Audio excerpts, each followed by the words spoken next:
Howdy, gang. We are live again.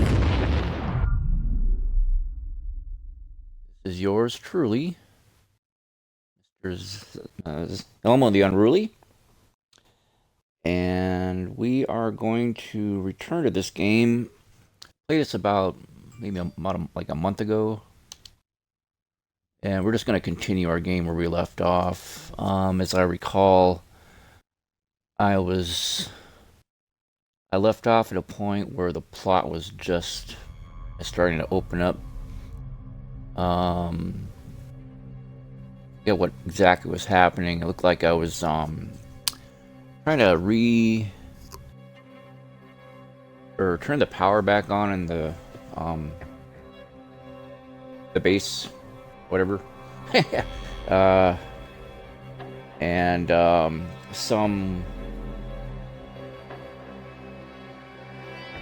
some major plot points were starting to unravel, starting to open up, and the game was just starting to get interesting. I remember that night, and I decided that was a great time to make a stopping point there, because I really wanted to get into the plot, which looked like it was just about to become really, really interesting. So, and once again, we're making this a continuation of the Halloween theme that I'm doing this month of October. Even though I technically started this game about a month ago, the beginning of September. Yeah, I've been having a tough time trying to find some live streaming time. My baby boy got sick over the weekend. He's got RSV, which is like a virus that a lot of babies get when their immune system is still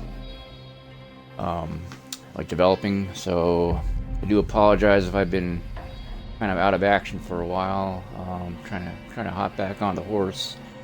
I do want to get some live streams on my computer, my gaming computer. I have to save that for another night, though. Anyway, here we are. We're just gonna jump right back into this. Resume the game where we left off. For those of you who caught my Blair Witch live stream from the other night or last week, these two games, they share a lot of similarities to each other, as most first-person survival horror games do. They're both pretty subtle, pretty low-key in their delivery. They start off kind of slow, and then they get exceedingly more interesting as plot continues and unfolds and all that stuff. Obviously, the big difference here between the two, game runs at 30 frames per second. Blair Witch ran at a pretty smooth, I believe it was like 60 frames per second. And walking through the woods in that game was pretty that's my mission there. Remove the excess water, turn off the sprinklers. Do that yet.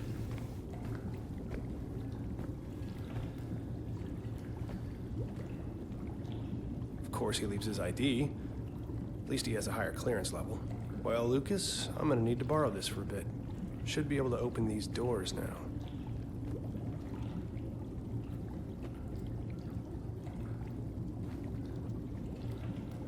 Oh, take it.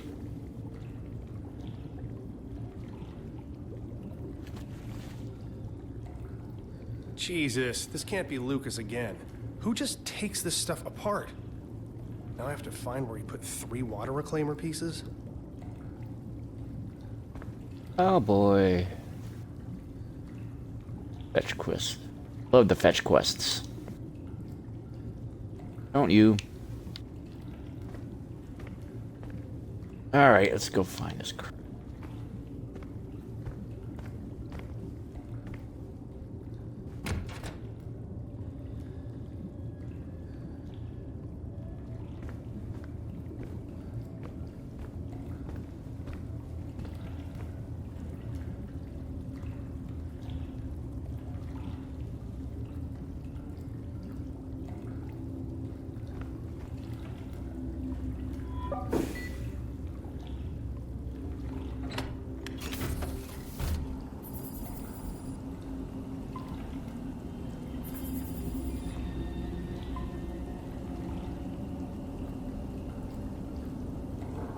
blue must mean water. So I guess I'm supposed to follow the water. Lucas, right? the pieces for the water reclaimer are missing. Where are they? The reclaimer pieces are in their proper receptacles. More specifically? Follow the colored pipes. Yeah, sorry, I'm needed elsewhere. Okay. Blue, yellow, and red. Okay. Follow the pipes. We're gonna follow the pipes. We'll start with blue because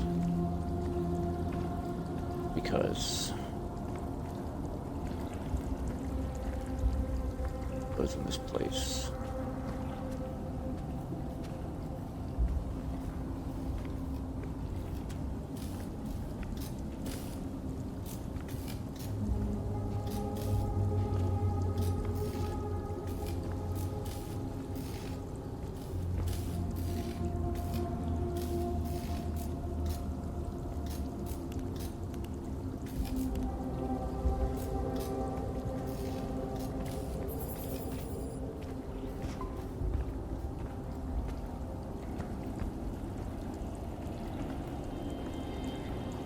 Guess I can't jump.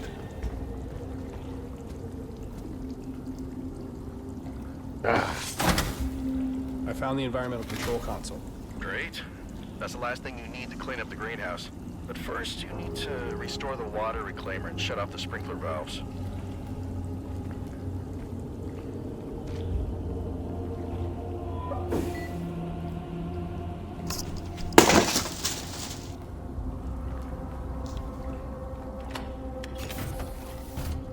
Holy shit! Ina! Dr. Volkova, where are you? Something is seriously wrong. The infection is everywhere. Not infection. It's evolution. Adaptation. Perfection. My children, they grow so quickly. Wrapped in creeping rootstocks, where sap and blood coagulate. Do not fight it. Allow it to blossom. First in human history, the merging of two life forms.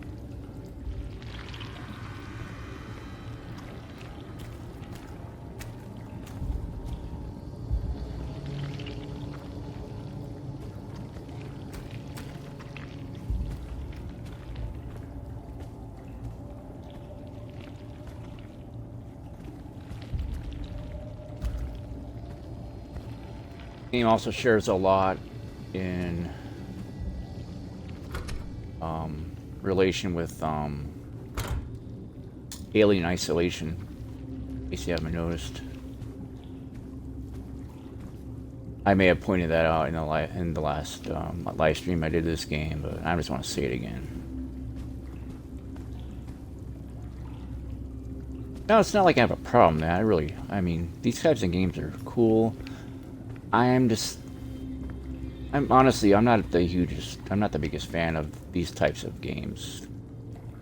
Because really, and I might have pointed this out too, that, not a whole lot of replayability in these types of games. Once you play through them once, you're essentially, you know, it's like watching a scary movie a second time, you know, it's not as good as the first time was. No, it's just kind of...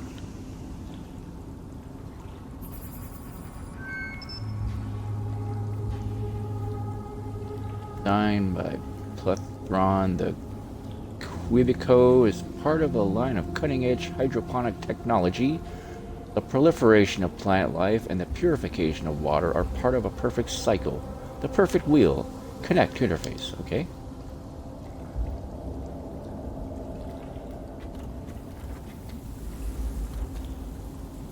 Okay.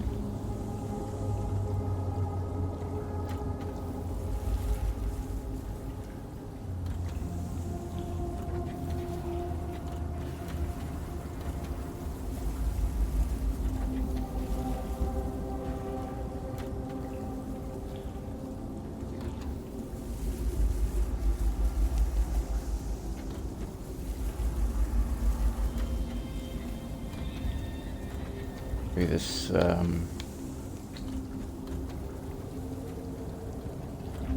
maybe this puzzle explains itself later. I don't know.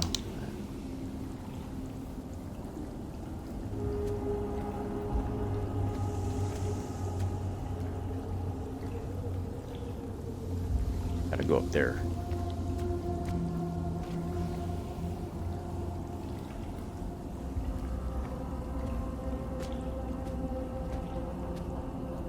Now the left trigger button makes you run or jog.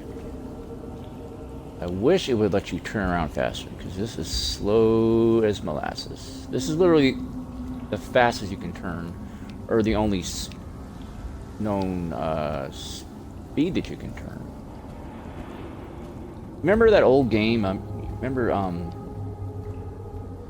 the Doom 1 and Doom 2, even like a Wolfenstein 3D, the run button. If you held down the run button while you turn, it would make you turn faster. This game doesn't do that. Just kind of rating. Is this that wheel thing I gotta turn? Hold on. That thing I turned down there, is that on this?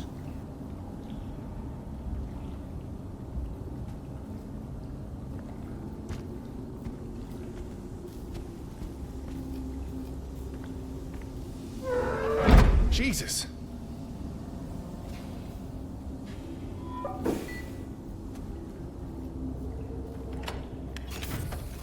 Warning. Warning. Containment breach.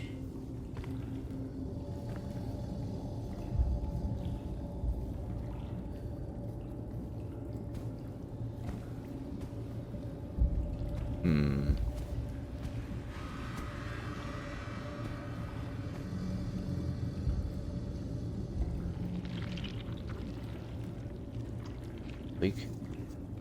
I ain't peeing in there.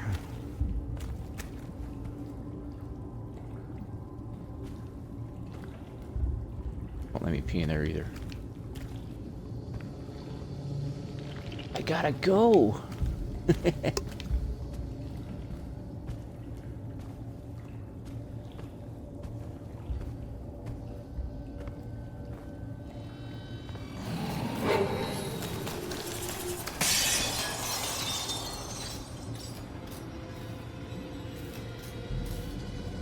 I'd be scared if I knew what that was.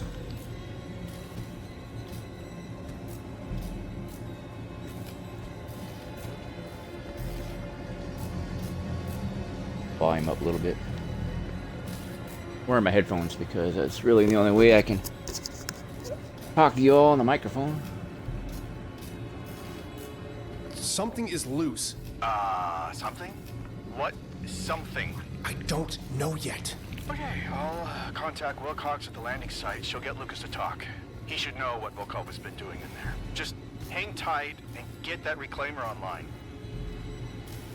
I found one of the components. Oh, great. Now just find the other two so we can clean up this mess.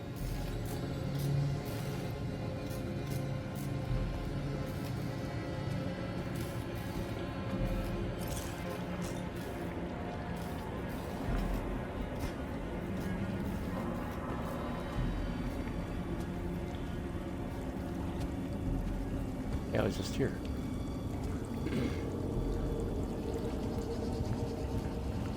Okay, which one? I have access to this one. Of course, that's where that pipe leads, so I believe we did the blue one. Now we're gonna go do the red one. Right?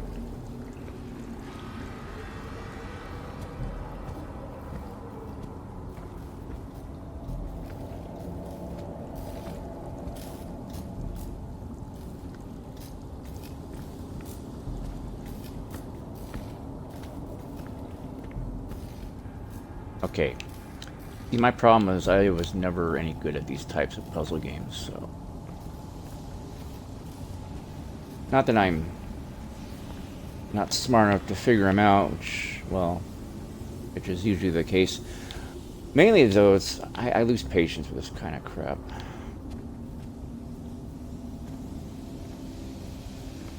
A lazy ass. I expect quick results. If I don't get them, I get too bored. I generally move on to something else, so...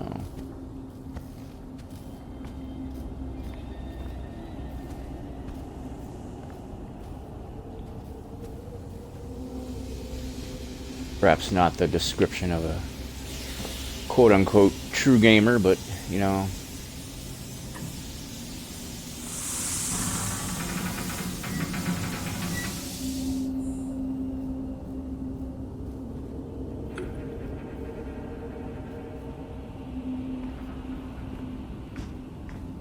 But I'm sorry, when I play a game, I want to see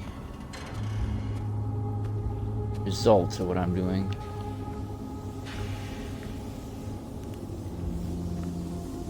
Flashlight's pretty useless in this mist or whatever you call it.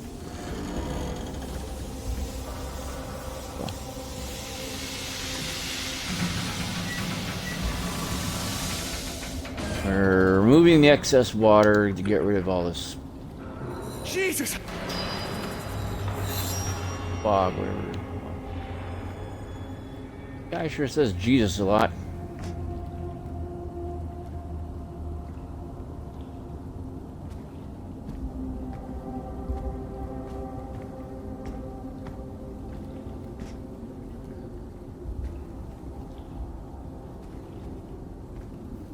Over here. Maybe? Did I already do this one? I think I already did this one. Yeah, I did. Look for more water.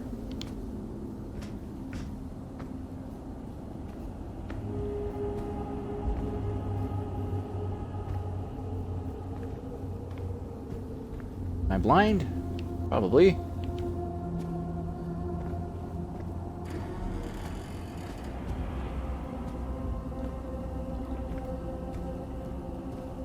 Are you scared yet?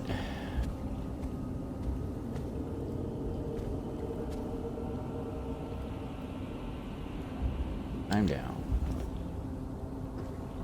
Take your time, buddy. Blair Witch guy moved quicker than you did.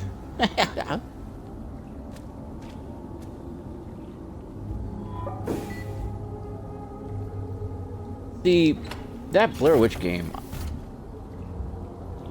for me, that was a lot creepier. It's just a whole, like, being in the woods thing. You know? Being lost in the woods.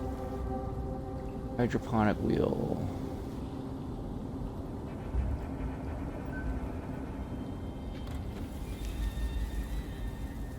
Oh, this thing. Ah. I solved the puzzle. Jeez, they've really let these plants take over. What the hell?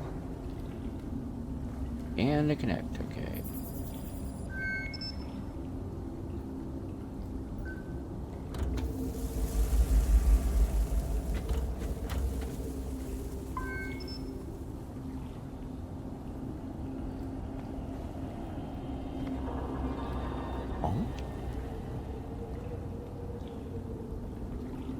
As Scooby-Doo would say, huh?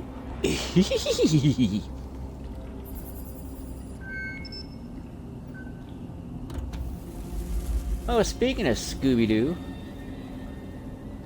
okay, I'm not sure what's going on with the Scooby-Doo shows. Apparently there's a new TV show on HBO Max called Velma, and it's obviously it's based on one of the Scooby-Doo characters, part of the Scooby-Doo gang, and okay, there's at least two different shows with this character being part of a quote-unquote controversy. More so the other one, because the other show, I believe it's an animated show, they turned Velma into a lesbian.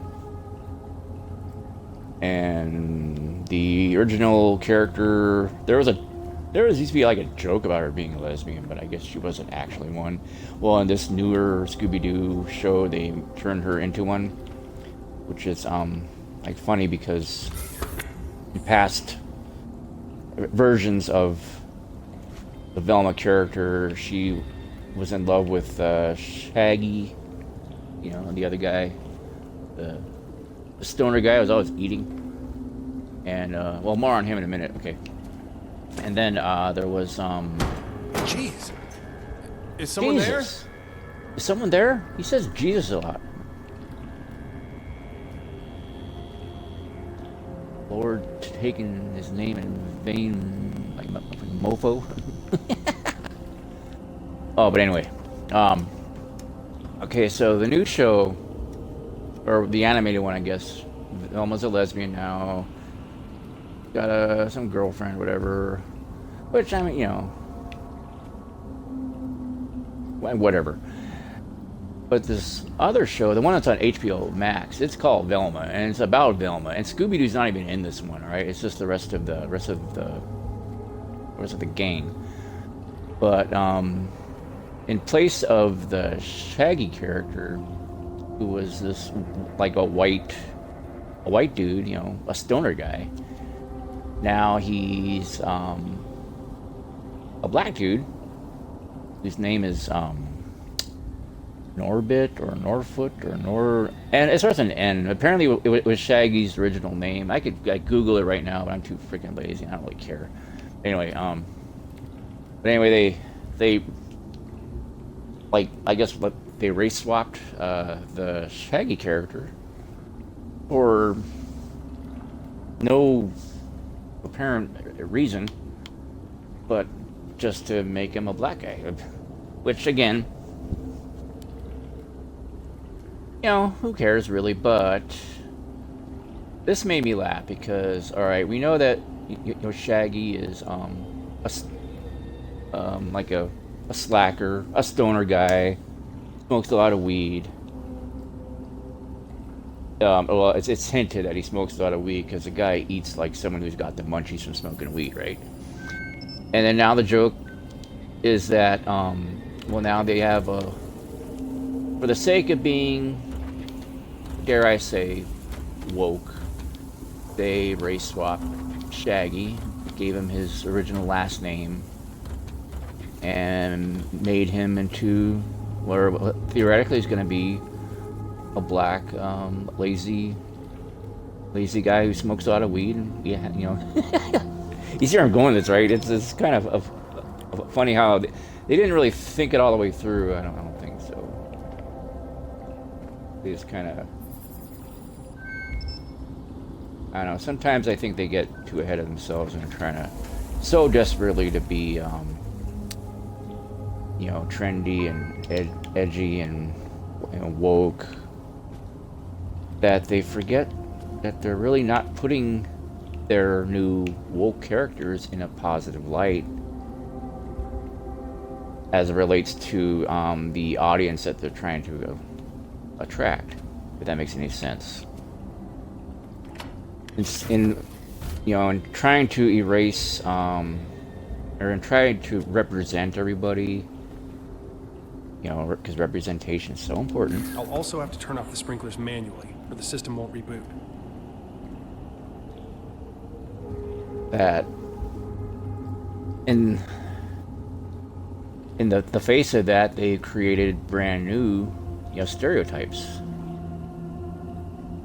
Like they tried too hard to be like woke that they ended up creating a new stereotype out of that, which I thought was funny.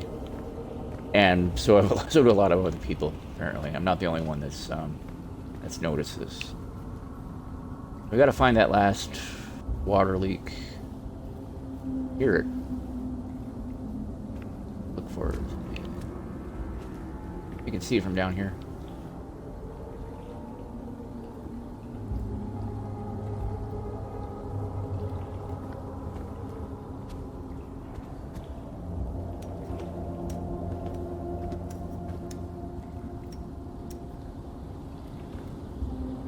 I mean, it must work, because I am actually curious about these shows now. I do want to check them out. One's on HBO Max, which I have been thinking about resubscribing to that app. I kind of want to do Paramount Plus first, because they got some new episodes of was it Beavis and Butthead. I'm a huge old school fan of that show. We do this one.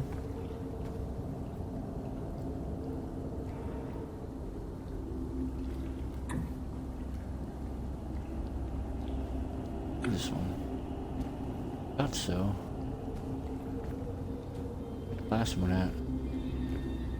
We're trying to find that last water leak, so. What's this? Jump in there? Ooh, I can. And I don't want to. Maybe I have to.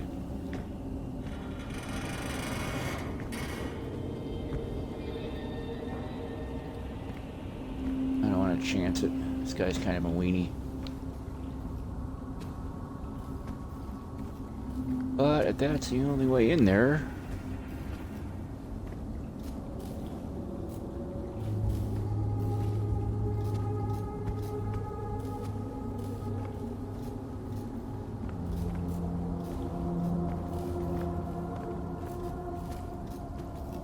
Yeah, a fall from that height would kill me.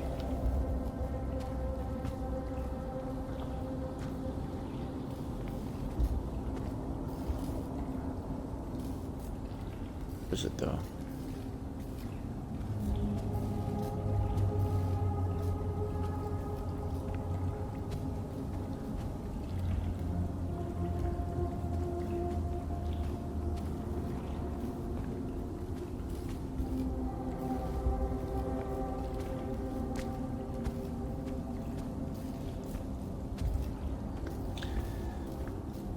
Let's see, what other news is there? Current trending. I've been meaning to do another one of those podcasts, but like I said, this past month has been oh, right here. Past month has been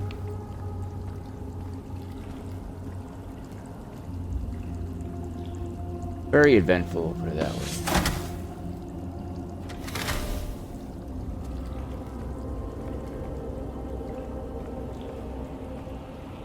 There's that lighted area. Maybe I'm supposed to jump down from up there to get onto here. Okay, yeah, because where's that water coming from? That's the other lake right there. Okay, I have to go back up there. Take a leap of faith. Jump into that light coming up from below, and that should land me on the roof. Theoretically.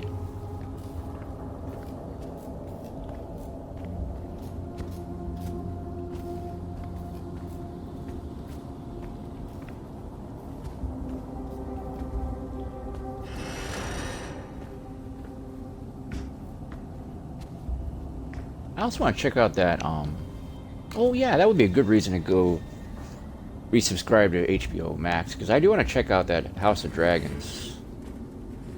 I'm having fun right now making fun of, you know, Rings of Power.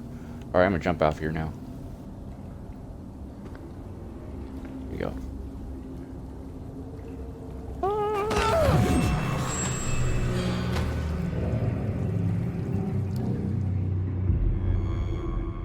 Okay, maybe I wasn't supposed to do that. You died. That's the first time I died on this game. Okay, I'm not supposed to jump down there. That third water leak's supposed to be...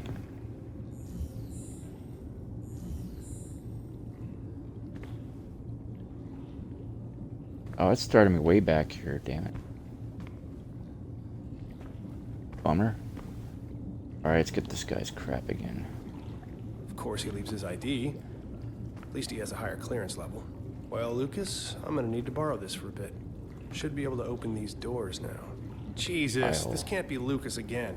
Who just takes this stuff apart?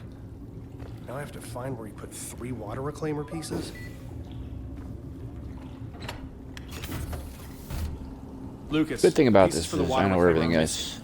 Where are they? The reclaimer pieces are in their proper receptacles. More specifically? Follow the colored pipes. Yeah, sorry, I'm needed elsewhere.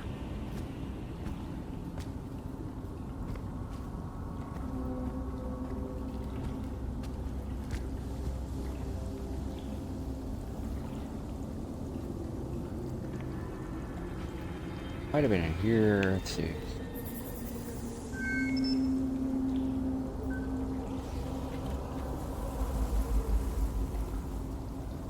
Yellow ones are in there. That one first.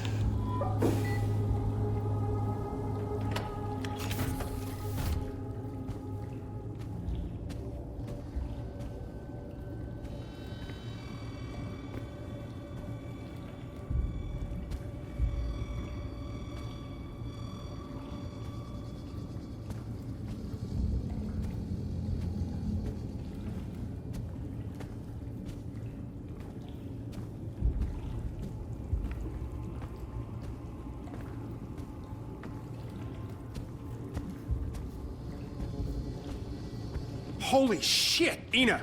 Dr. Volkova, where are you? Something is seriously wrong. The infection is everywhere. Not infection. It's evolution. Adaptation. Perfection. My children, they grow so quickly. Wrapped in creeping rootstocks, where sap and blood coagulate. Do not fight it. Allow it to blossom. First in human history, the merging of two life forms. I found the environmental control console. Great. That's the last thing you need to clean up the greenhouse. But first, you need to restore the water reclaimer and shut off the sprinkler valves. Go up there.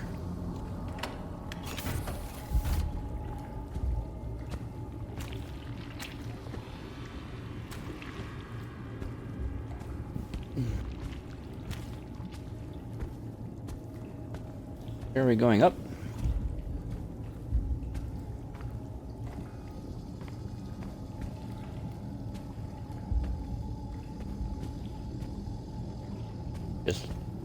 Was I just here? I think it was just here.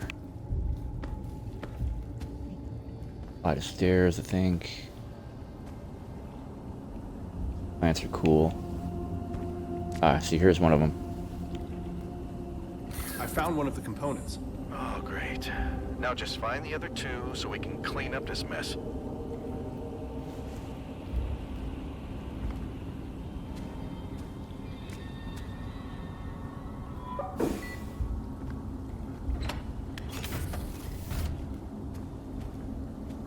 Jeez, they really let these plants take over. What the hell?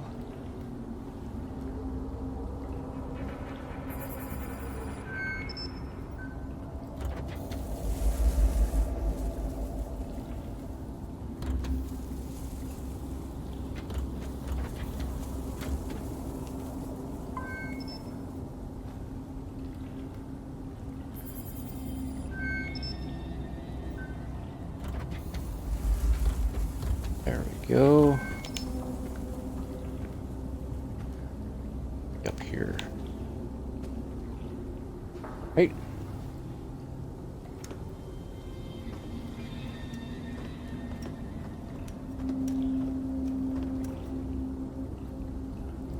Seriously, Blair Witch guy moves way fast in this. Here we go. Here's the other one. And red one should be over there. That building. Jeez. Is someone there? Jesus.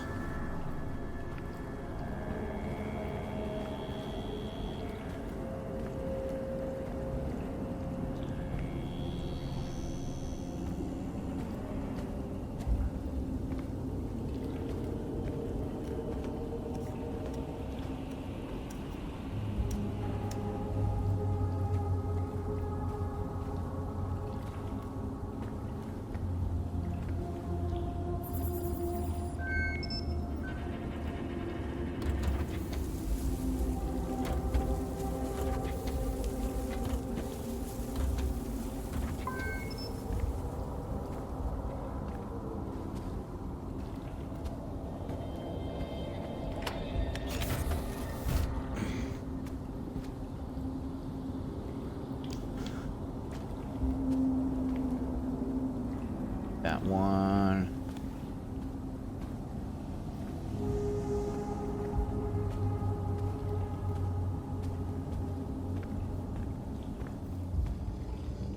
In here? Nope.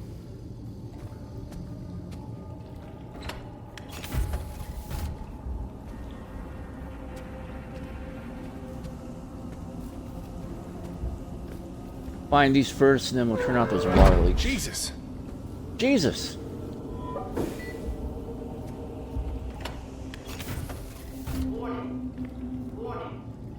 Got you.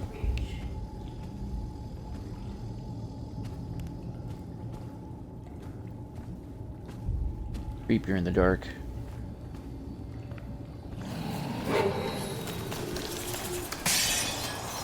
Where are you? Something is loose. Something? What something? I don't know yet. Okay, I'll contact Wilcox at the landing site. She'll get Lucas to talk. He should know what Wilcox has been doing in there. Just hang tight and get that reclaimer online.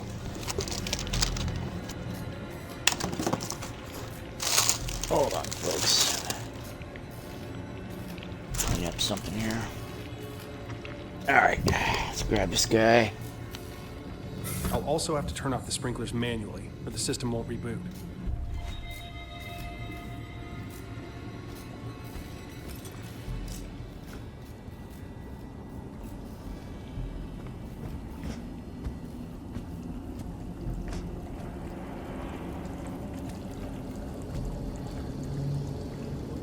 The last sprinkler's up there. It's right there, I see it. See it?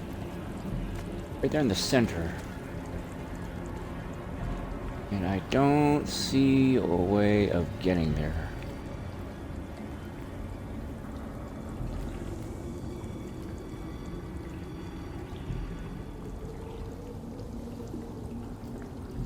We'll turn off the other ones first.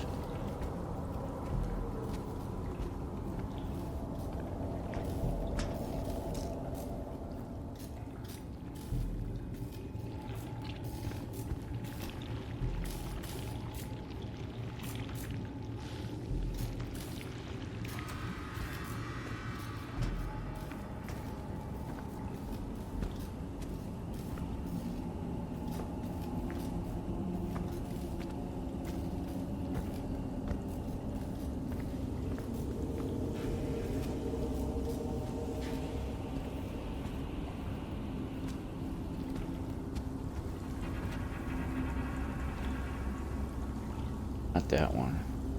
Or I gotta turn that crank. Oh, it might be up there. Get up there.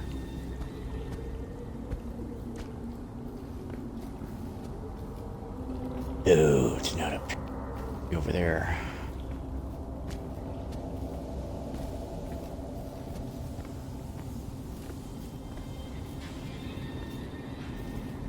I'm just in here. Was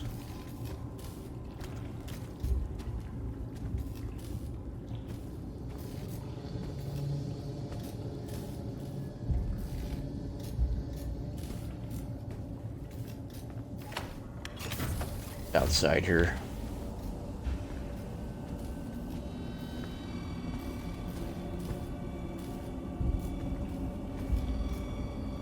Yeah, that rings of power. I don't know if you folks like it. I'm not too impressed with it. Kind of a snoozer for me. Let's turn this one off first.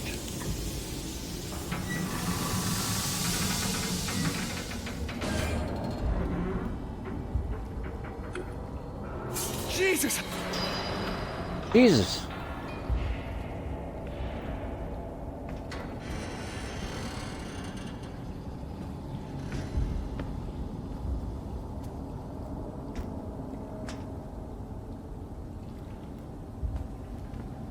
Over here, right? Right over there. I guess there are only 2 sprinklers. Okay, never mind. So I jumped to my death for no reason. Now we know. There are water reclaimer components with correct settings. Alright, so we gotta go back to where we started.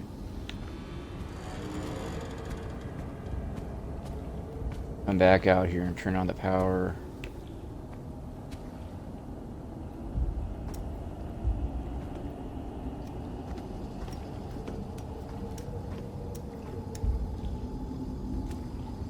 One of my minor pet peeves, of course, is these types of fetch quests that I don't know. I think they just waste a lot of time.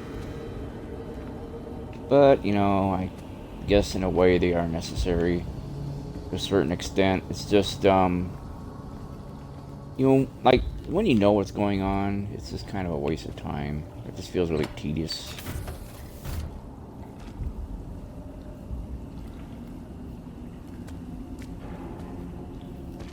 And I mean, this just comes from years and years of gaming. Fetch quests are as old as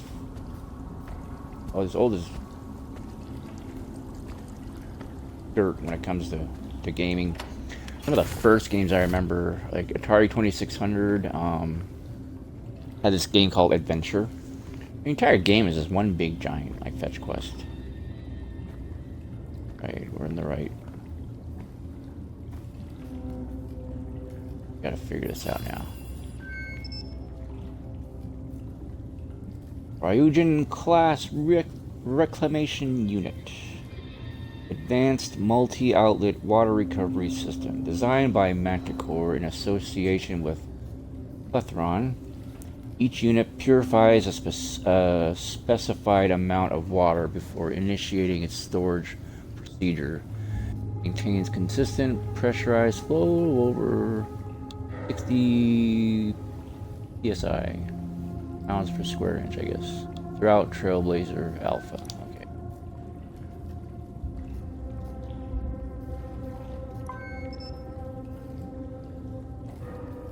First, red goes in red.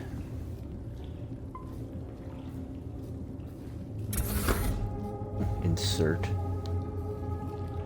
Blue goes in blue.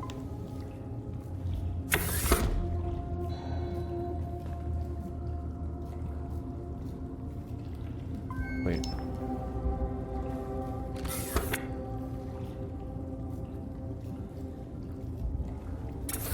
No.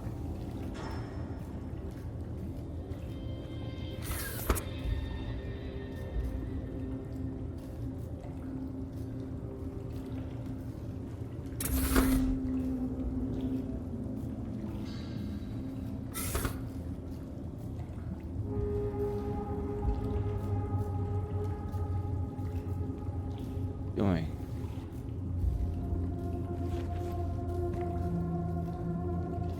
Blue goes in blue.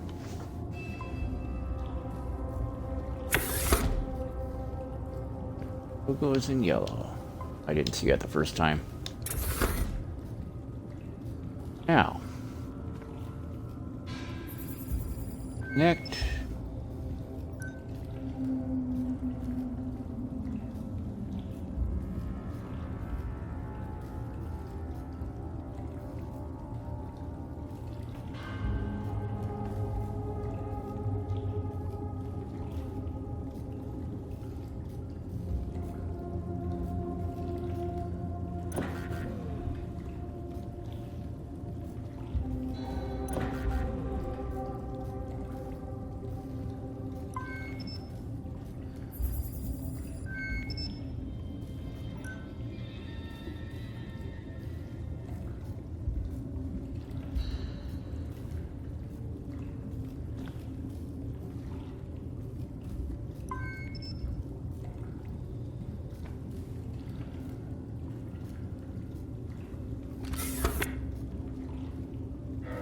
Oh.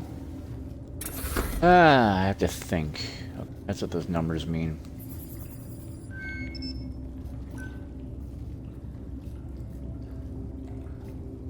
$120, $35, and $70. Okay.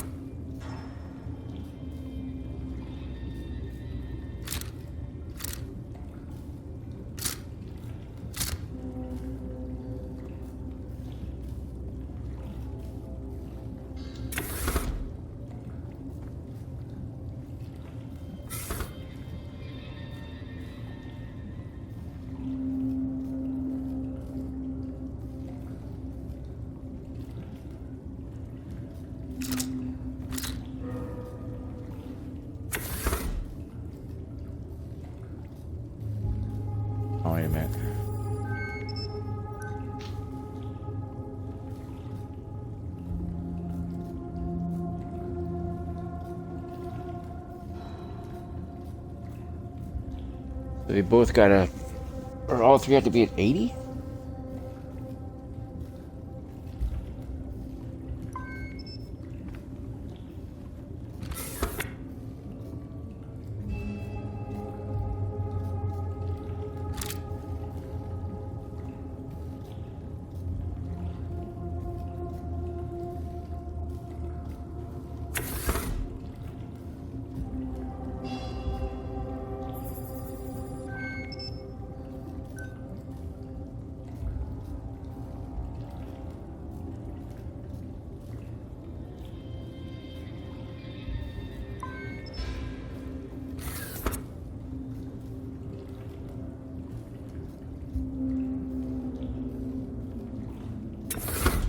Oh, huh.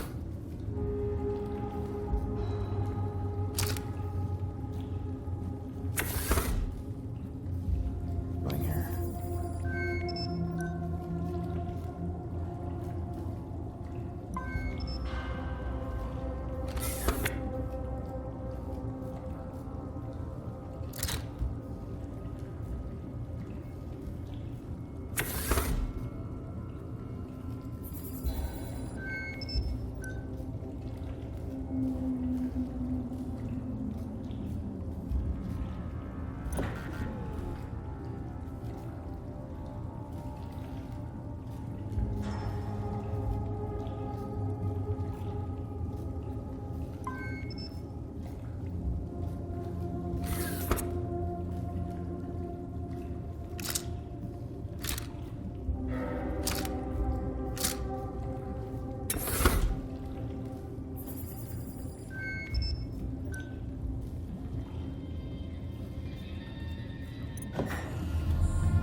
All right, up and running again. Just need to switch on the environment control console.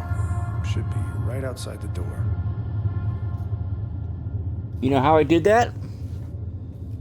I'm a genius, that's how. That translates into I lucked out.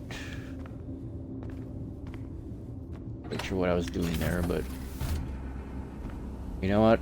As long as it works, who freaking cares?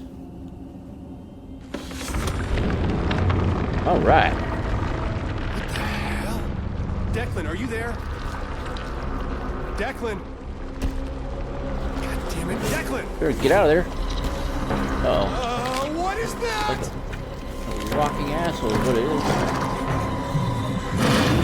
Shit!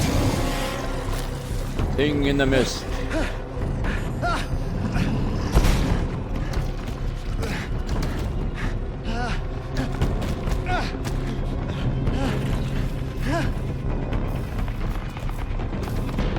Run! Run! Run, shit. Michael! Oh shit! Oh Jesus! Say Jesus again.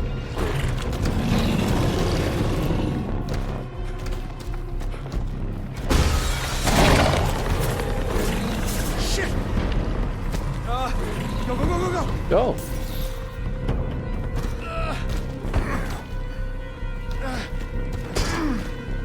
Run! Get out of there!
Find another crank, buddy.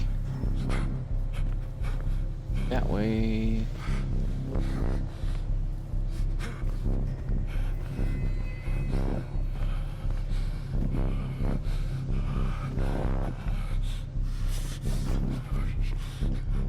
Here?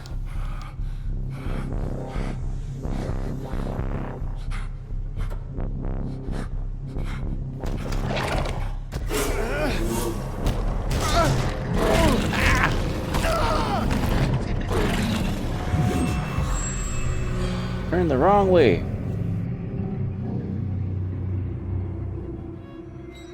Well, I should have taken that left turn at Albuquerque.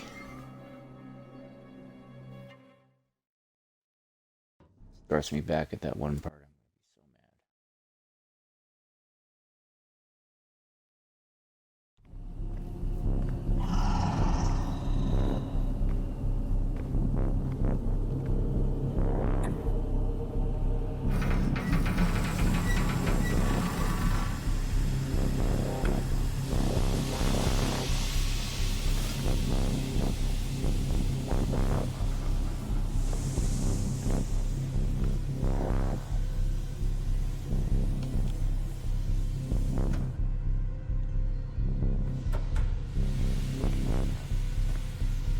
gonna be so mad. Only one way out, right?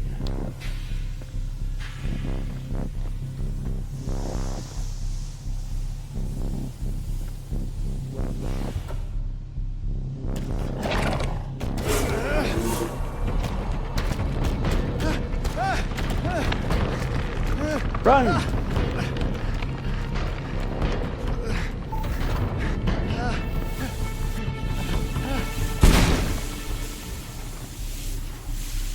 There's a horrible creature in the greenhouse. It tried to kill me. Do not return to base. Does anyone read me? Ina! Lucas! Commander Wilcox! I've got to warn them.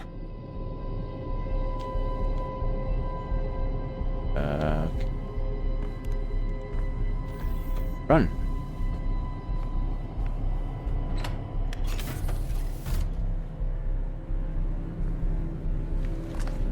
I'm going back outside.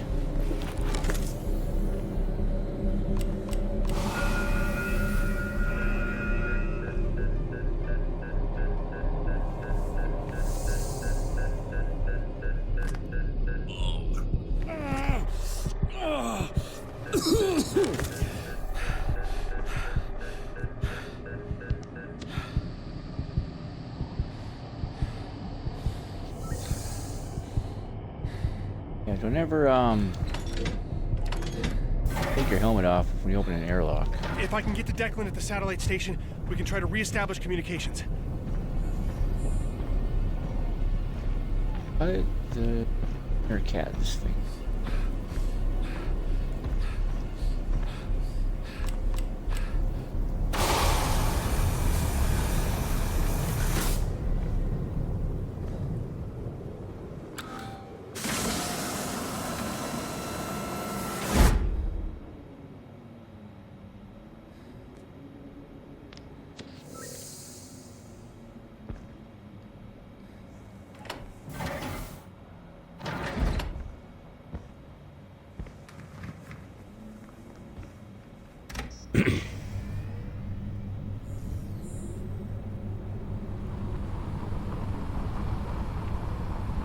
Watch, you'll see that thing again, I bet.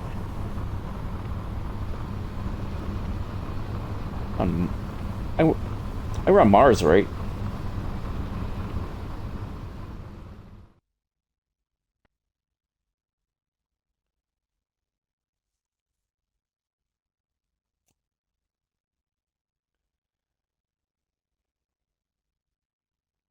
I wonder if there's anybody left alive.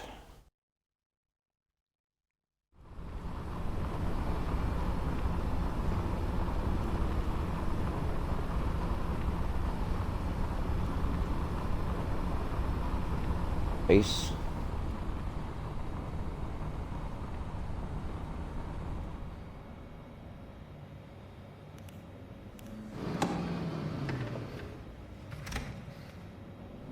All right, let's fill up some air.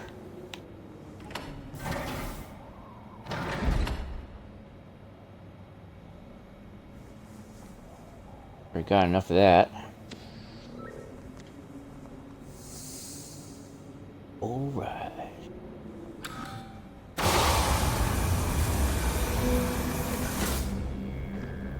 What the fuck? Declan? There's something wrong. Where did everything go?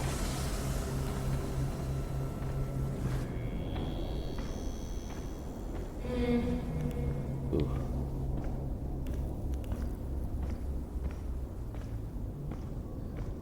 Creepy. Cave of Madness. The Cave of Madness. Oh my god. Why is it glowing?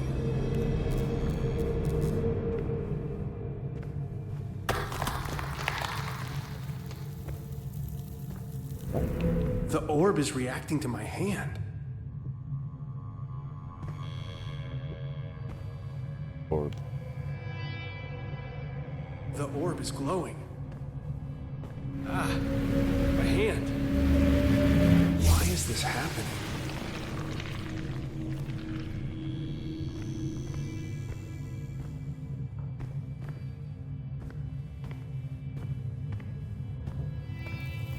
Do it again.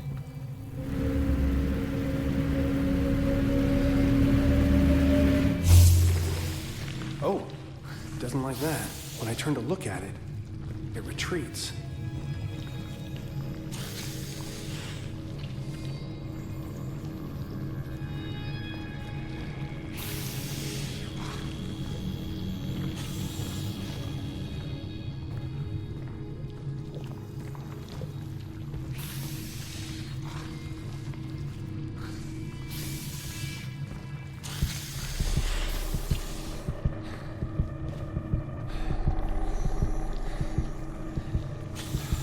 Scary. Stay away from it.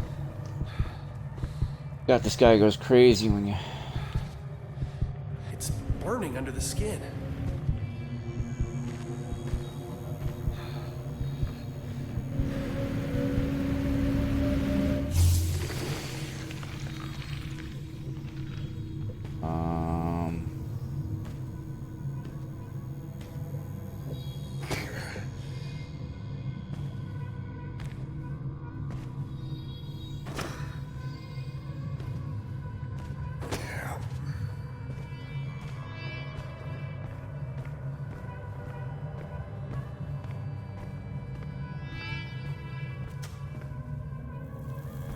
Bunch of 3 connections, all pointing to individual orbs.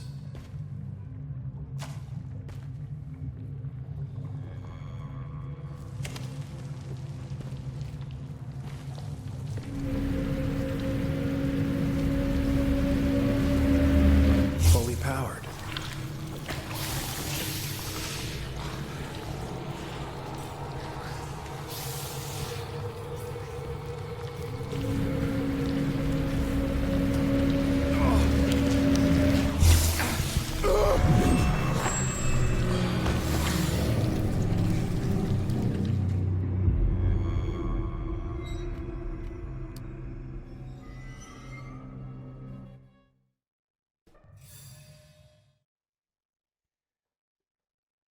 I mean, it's kind of cool, I guess, but I don't know what the hell I was doing.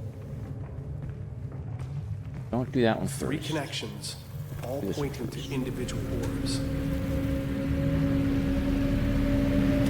Fully powered.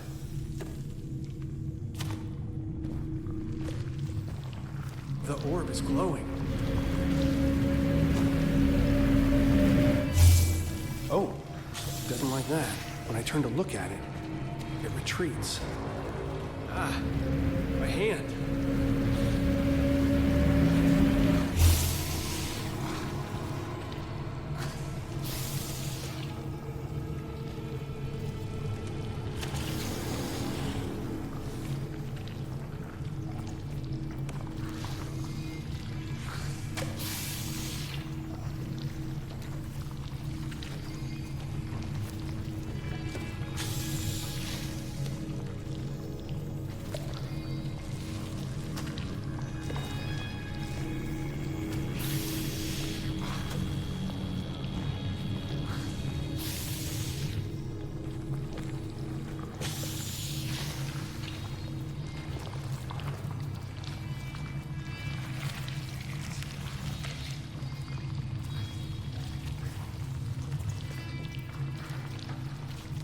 Where am I? Sleep has no place to call its own.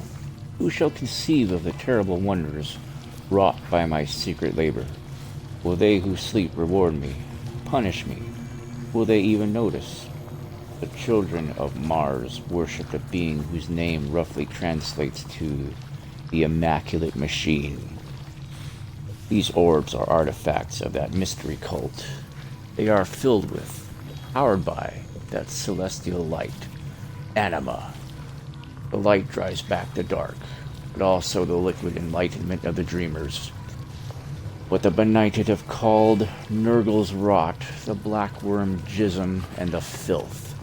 I'll reclaim the term from the unenlightened. I'll call it the filth, because it stains the mind, ends the illumine text that rise in the wrinkly tome of the skull, the crawling muse.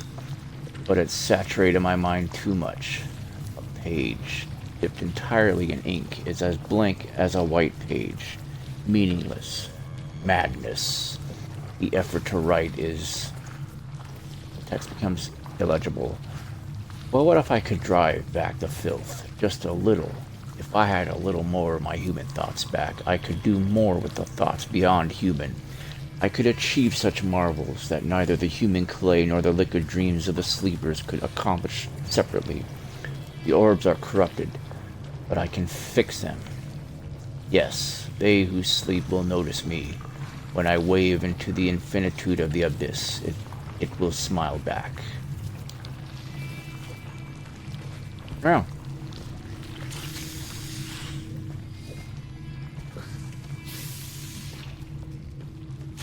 Recoils.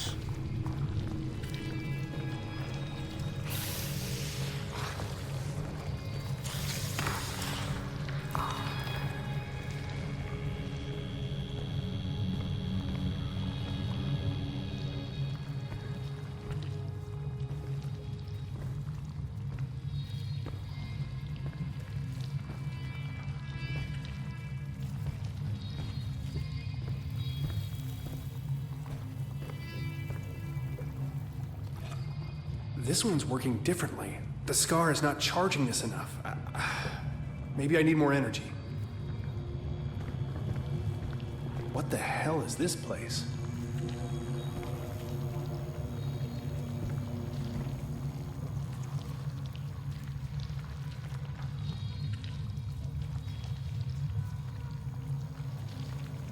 Gotta put it back.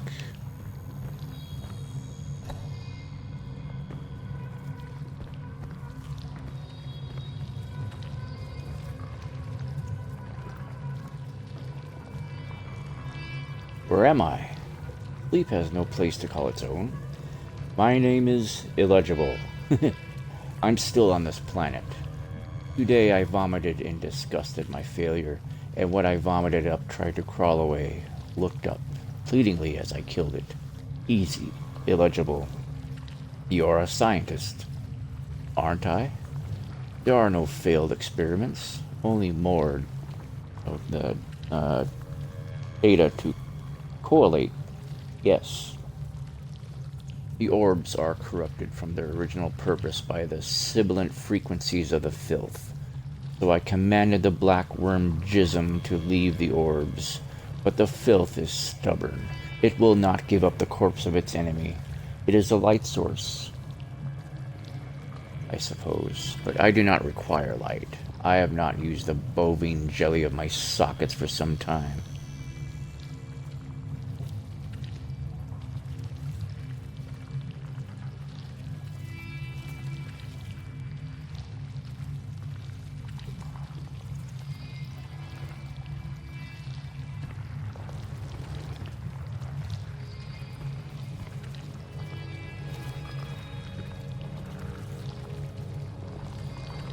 Where am I? Sleep has no place to call its own. My name is illegible. I am still on this planet. Easy, I will write down my method, for writing reveals. I take the vermiculated orb and charge it using the machine I fabricated from the Martian schematics. Supercharging the anima burns out the infecting filth. It works, but only for the moment. The flare of the supercharged anima burns itself out momentarily, allowing the zero-point pathogen to take root again. What if I soaked it in the pools? My theory is sound. I will achieve it. Okay. Whoever was here was trying some kind of experiment. Charge it over here, I guess.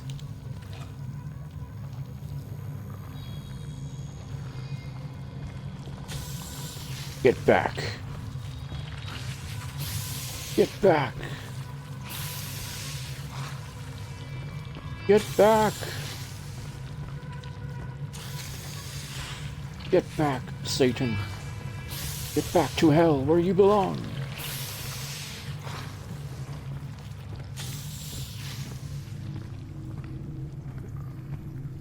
Put it in here.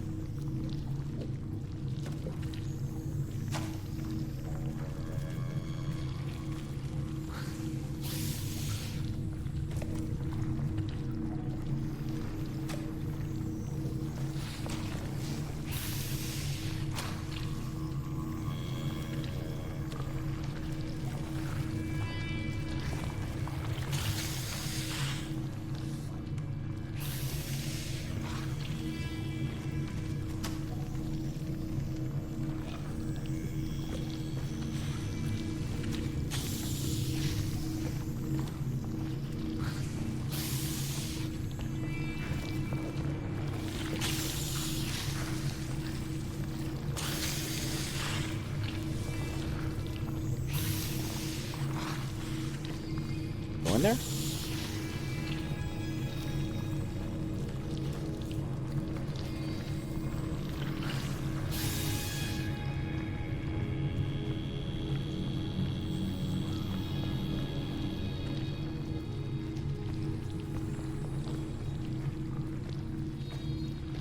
Oh, I put it in here. Charge up. It worked. It's clearing the way.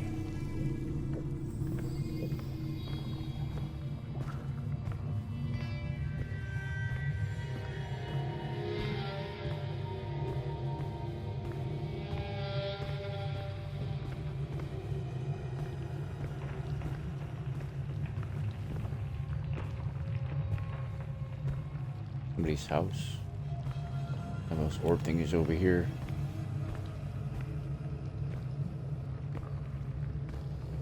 Gotta get the other one.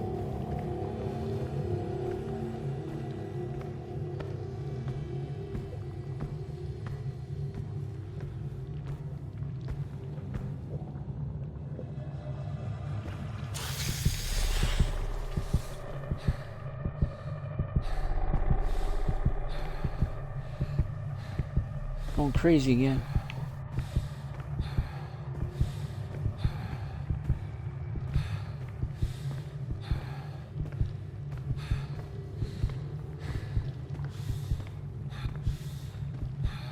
The other way.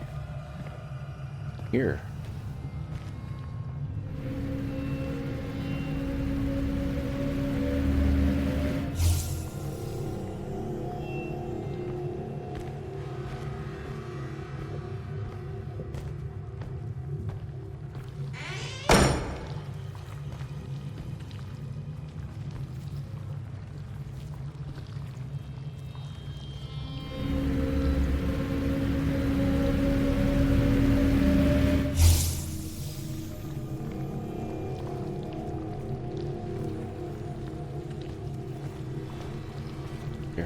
letter. Where am I? Sleep has no place to call its own. Who am I? Do I exist? No one exists. We are just thoughts. More thoughts arrive. They look like space people. Spacesuits. They might wake up the dreamers. I think I will torture them. My mother frightened me with stories of witches and hags. Jenny Greenteeth pulling children into the pond to eat. But my mother never existed. I can be Jenny Greenteeth. Jenny Filthteeth. I'll give the space people such nightmares. I wonder if the glow of this pretty orb would attract them. I could be the glass-toothed grin below the light stalk of an anglerfish. Psycho dude.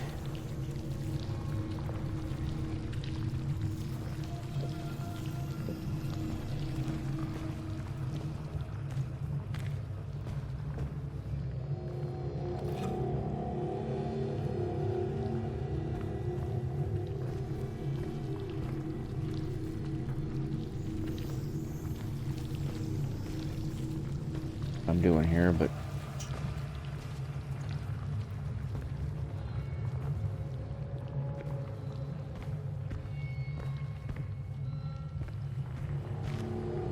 over here, I guess.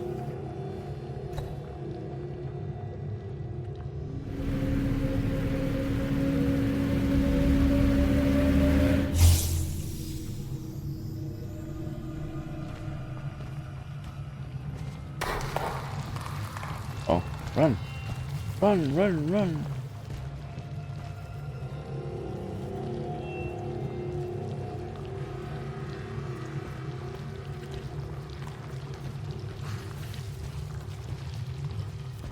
I'll go take the other one.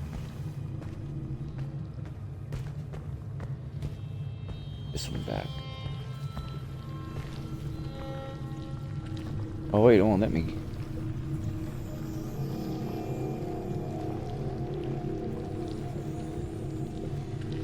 Is there another one I gotta take?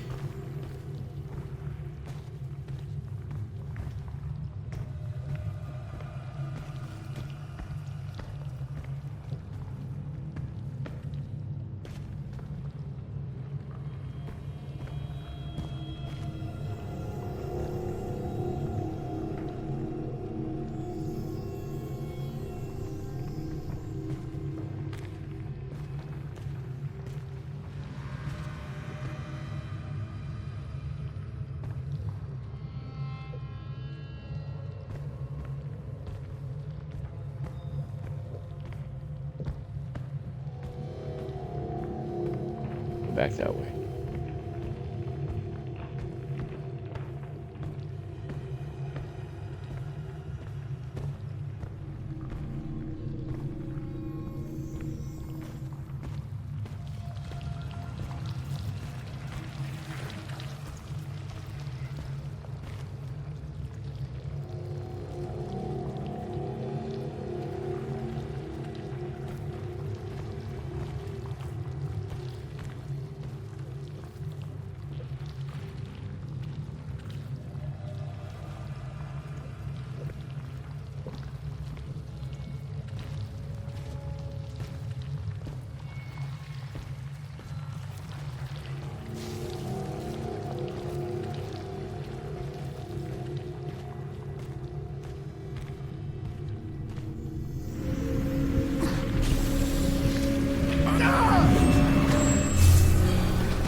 I guess I did something wrong there.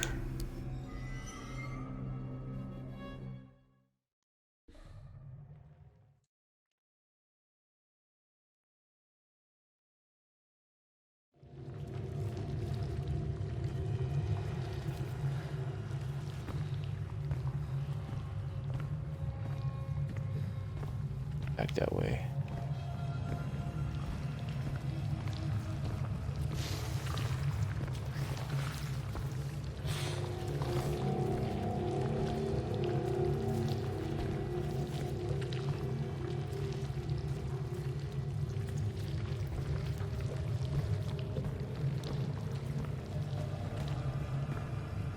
Ah,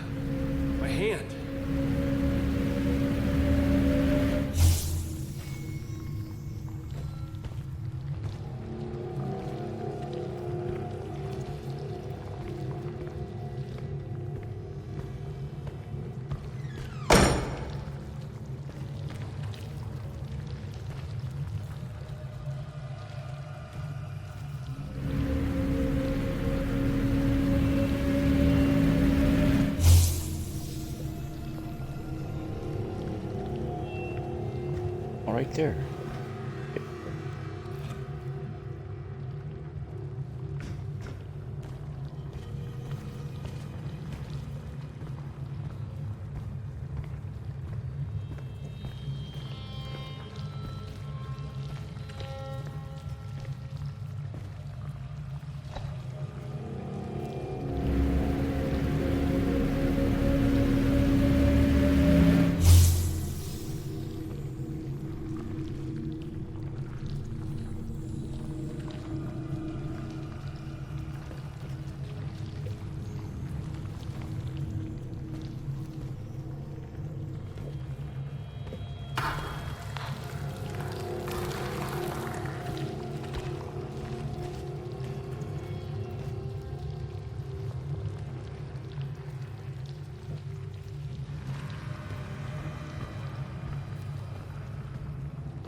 This way earlier, sorry.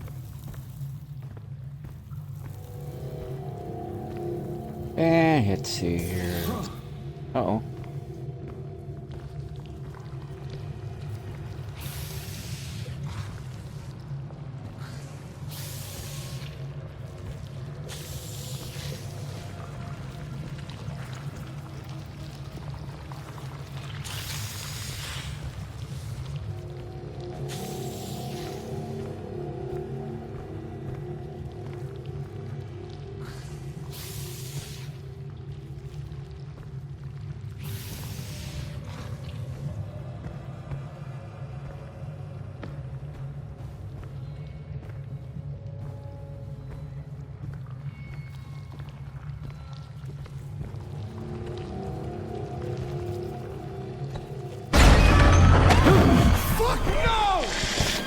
What was that?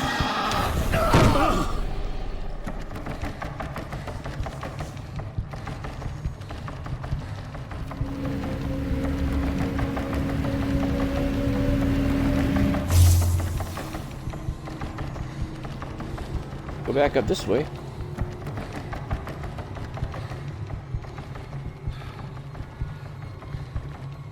Wonder that was one of my crewmates. I should have screamed for added effect, like, ah!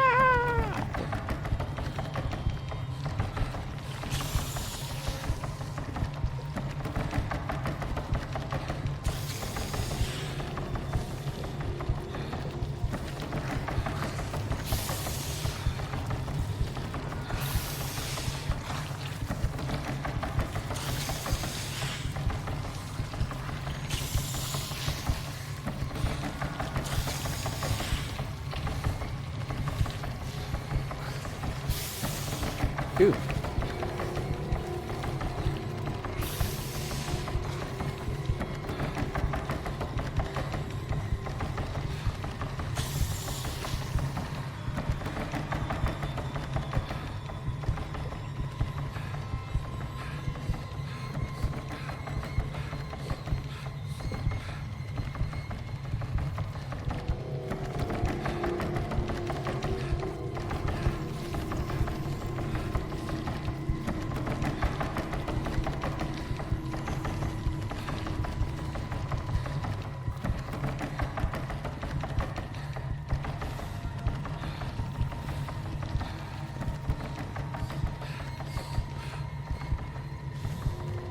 Somebody's house down here?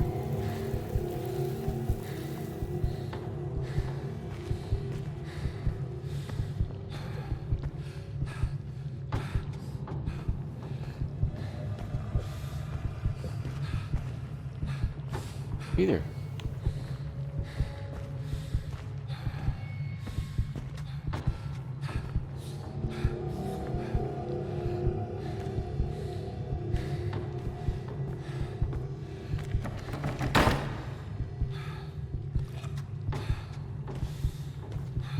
Charge it up in that thing over there first.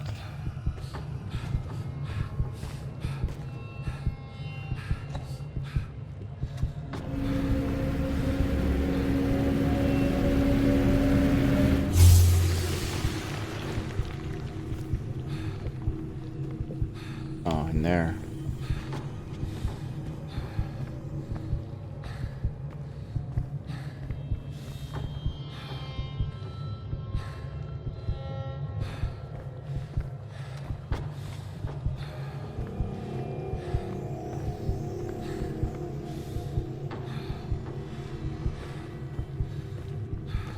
Take it. Take it.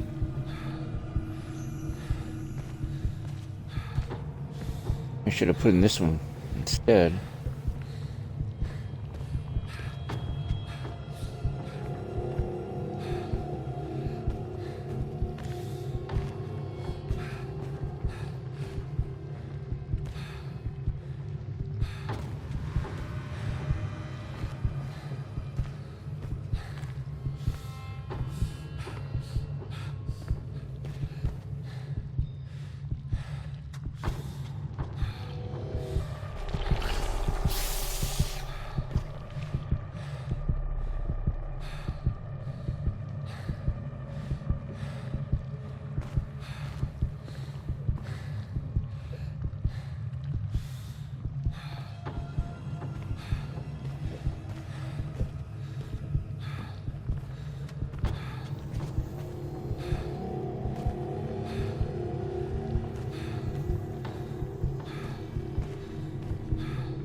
Duck.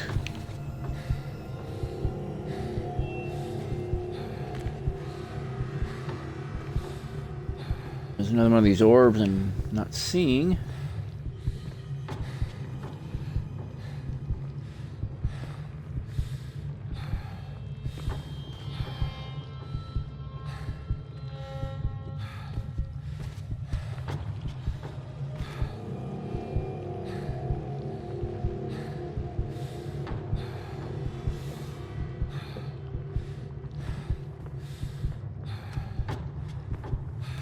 Messed up that thing in the wrong place or something.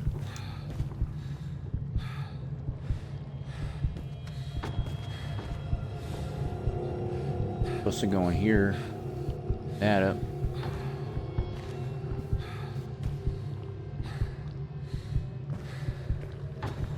Let me.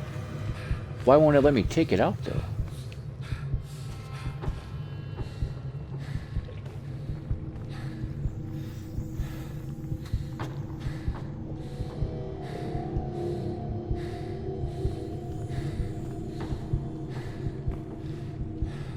Take it out.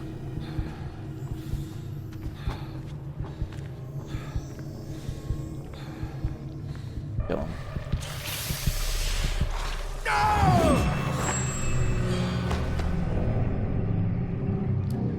Try that again.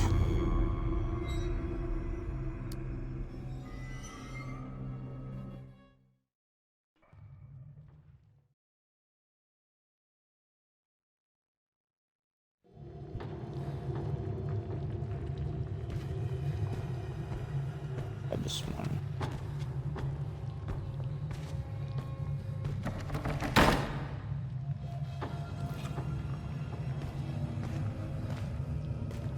Put in this one right here. Oh, won't let me.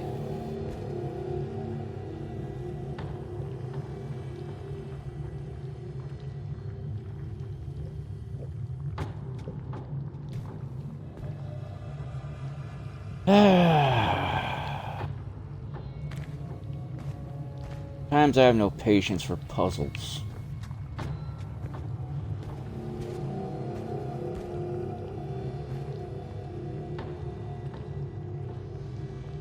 Gotta go in there for something, so.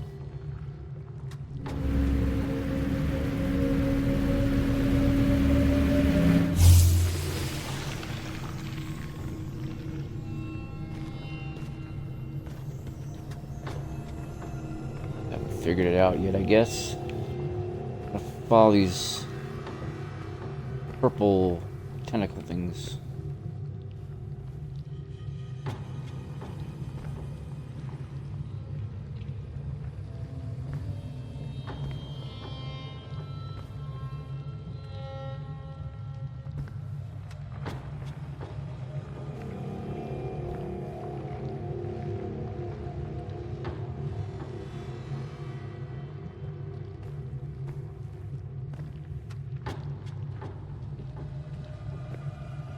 Oh, there.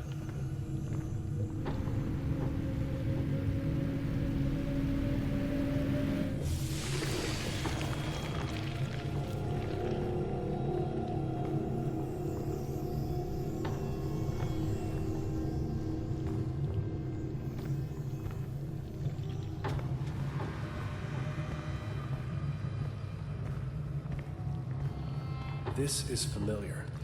3 connections.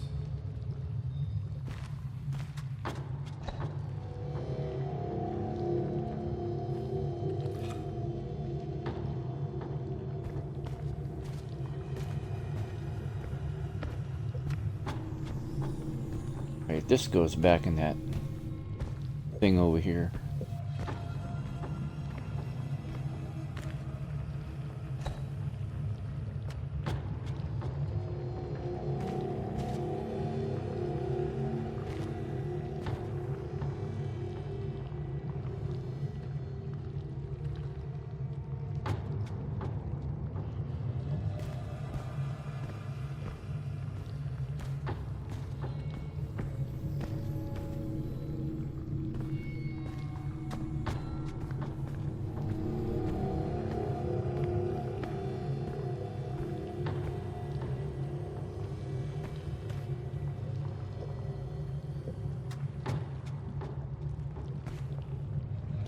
Supposed to charge it up in there? Didn't let me though.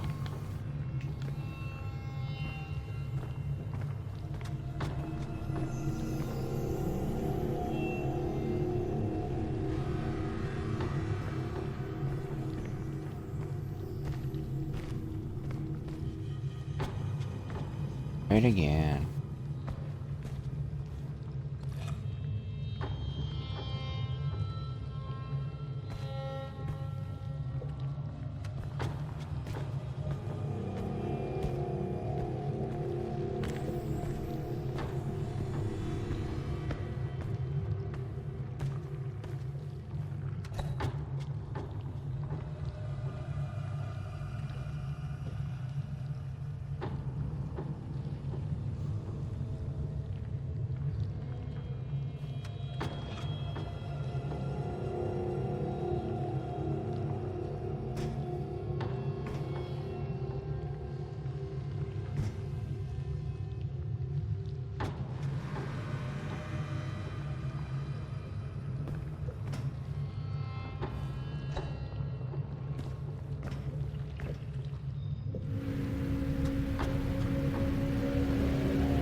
Lit up over there.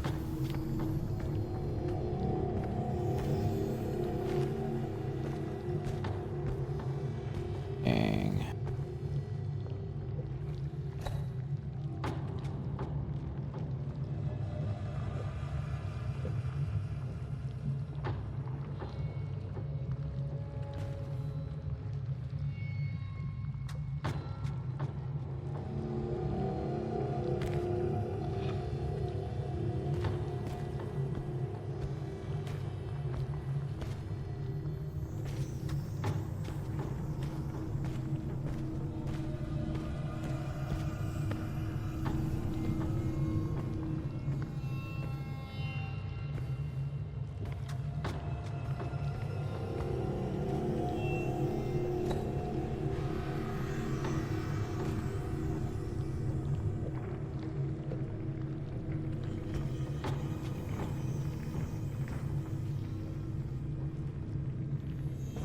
Hmm.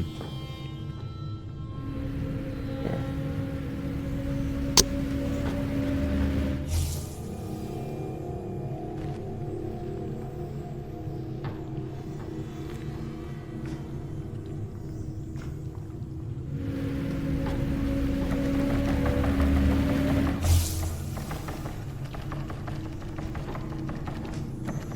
All right.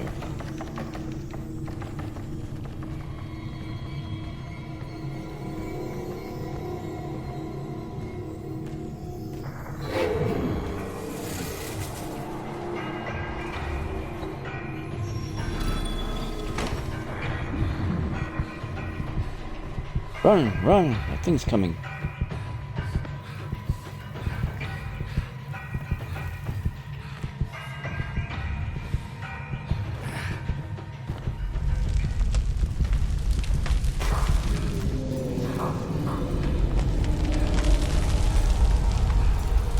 It's right behind me! No!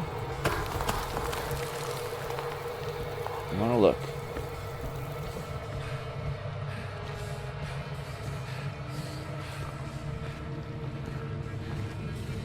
Get tired. Weak sauce. Keep running. Uh-oh. Hello, little dream. I wonder what you are. All the other little dreams are gone. They imagine themselves astronauts. The filth poured into their shell heads, just like the ore, just like your skull. They made such noise they tried to wake the moons, removed a variable, broke the seal.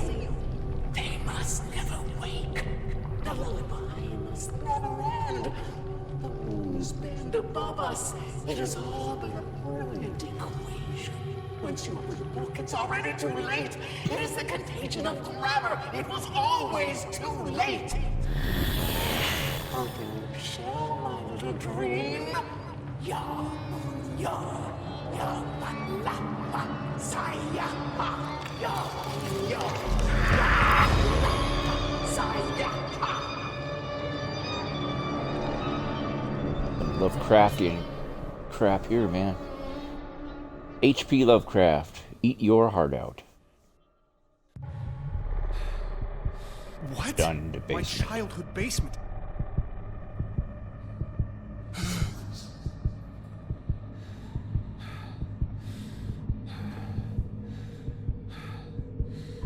Ugh. What is that?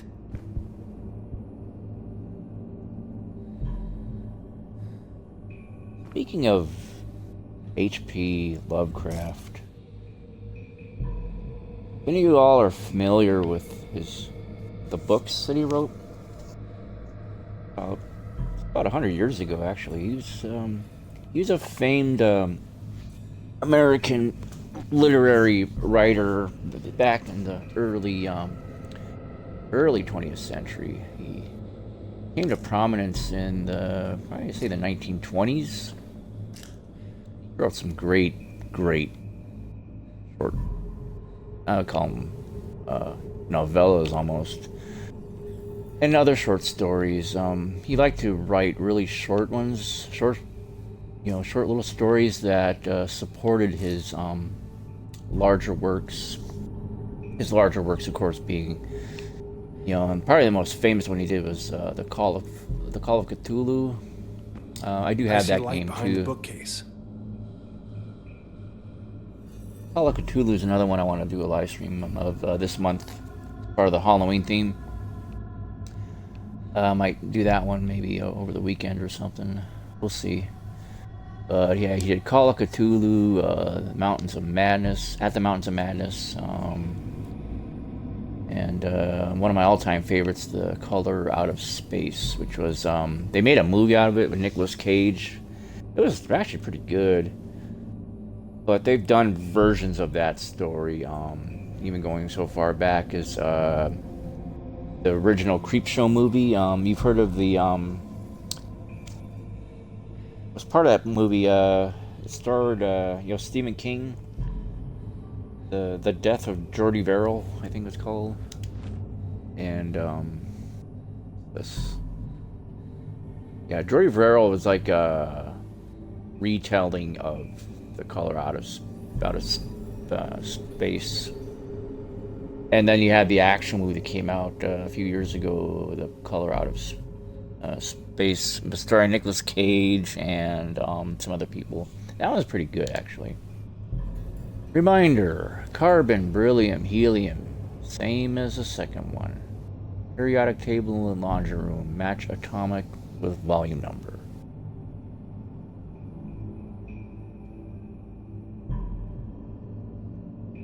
Heebie heebie.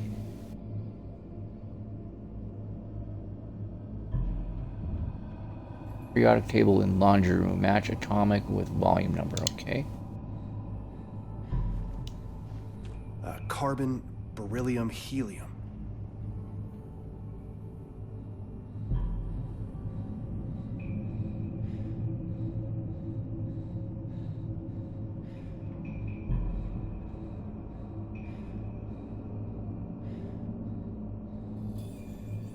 Before I pull any of these, find the periodic table. The puzzle, folks.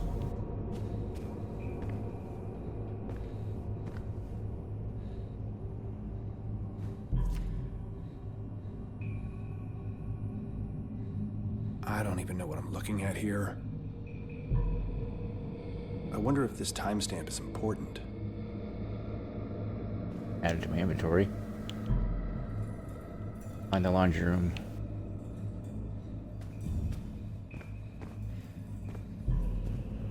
But yeah, going back to H.P. Lovecraft, he was one of my favorite writers. And I mean, a lot of people can say the same thing, because the guy influenced so much of what we call modern horror, modern science fiction. Going pretty much every modern horror writer, novelist, every modern horror movie can find its influence in at least one of Lovecraft's works. Looks The guy like was something's also, stuck here. and the guy was flawed in a lot of ways. I won't get too much into his history, but a lot of people nowadays are discovering that he used to be quite the ghost. Dark room. Knock before opening the door. The door's already open. Ooh, don't go in there. Shock you. But we need this periodic table thing. A way to shut off the electricity. Really careful when looking at it. A note on the bookshelf had a list of elements.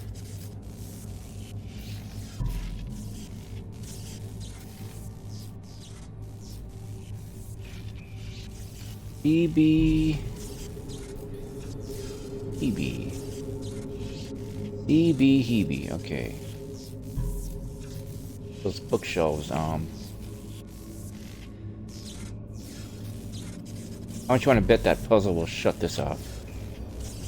Alright, CB Hebe, let's see. The carbon 14. 14 to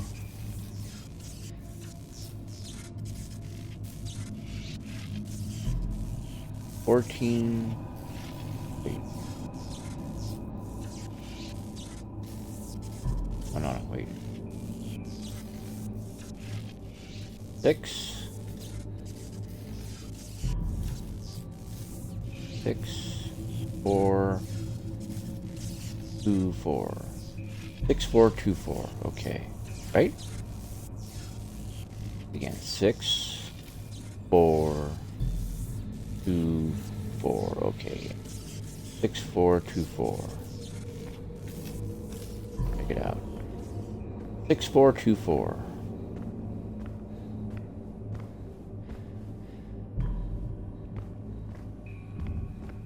4, 2, 4.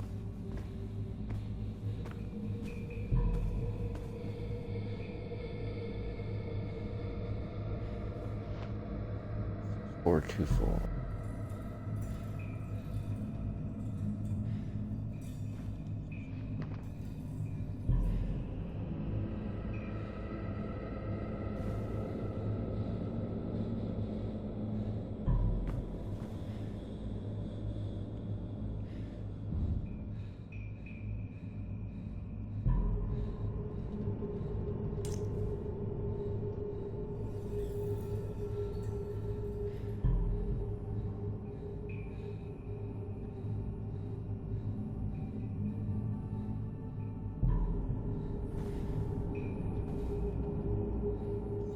6424.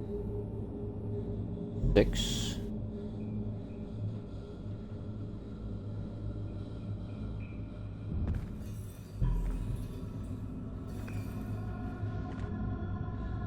Or 24.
Get it.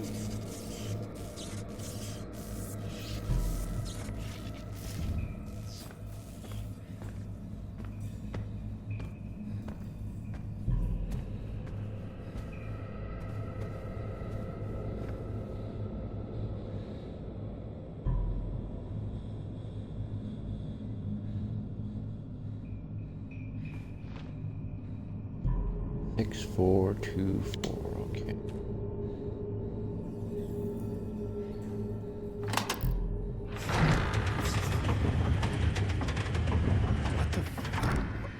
What is all this? I've never seen this room before. Was Mom really keeping this thing down here? I remember her being an eccentric, but not like this. Moons of Madness. Here again.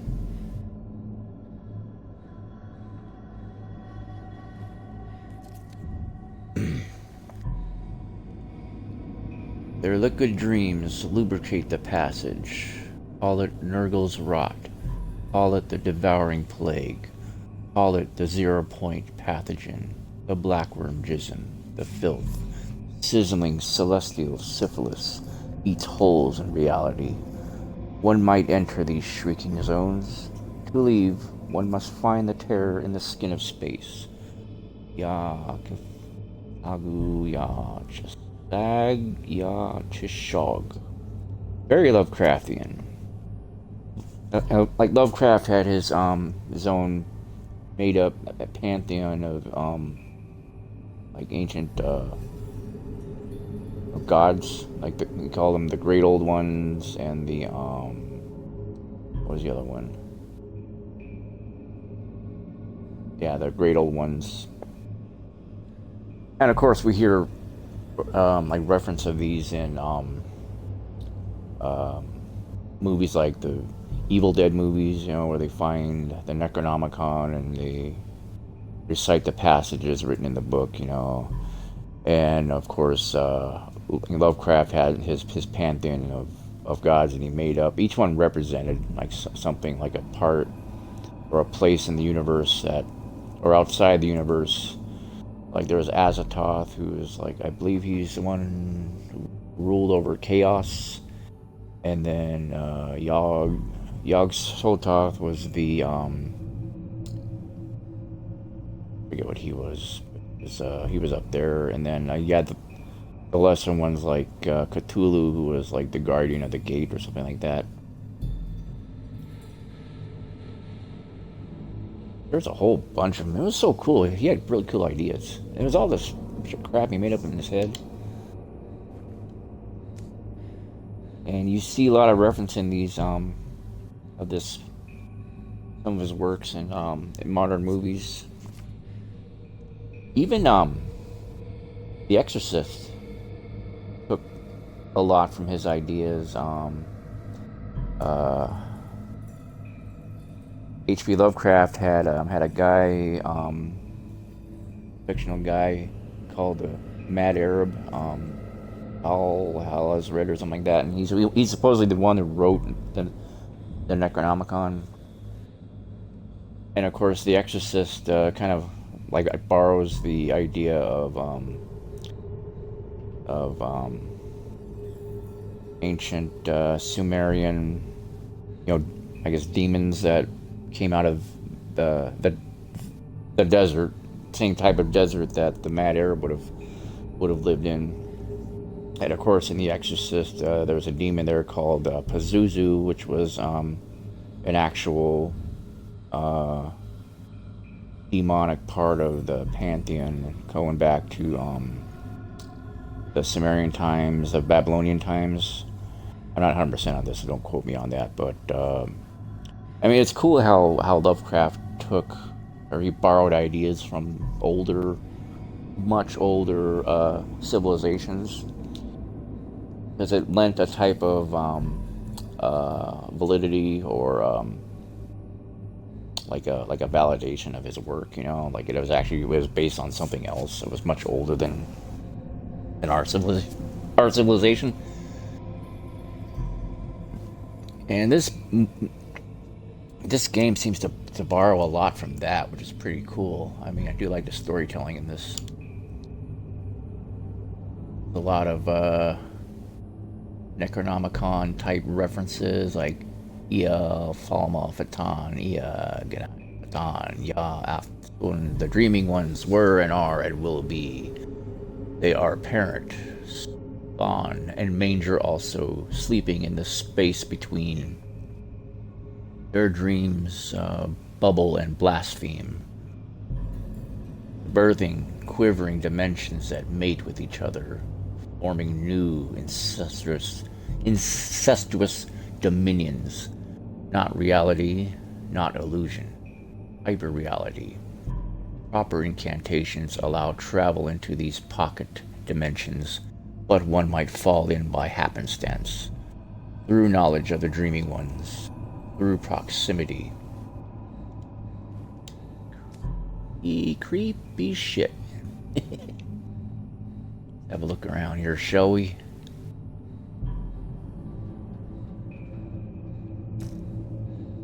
You got these stories.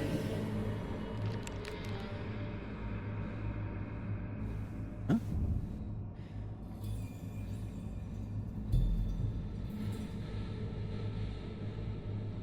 Remember, our hero here is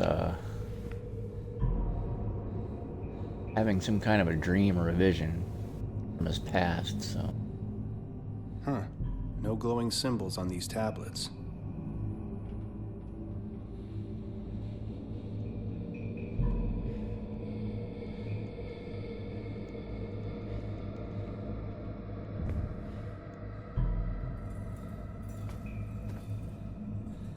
Oh, remember?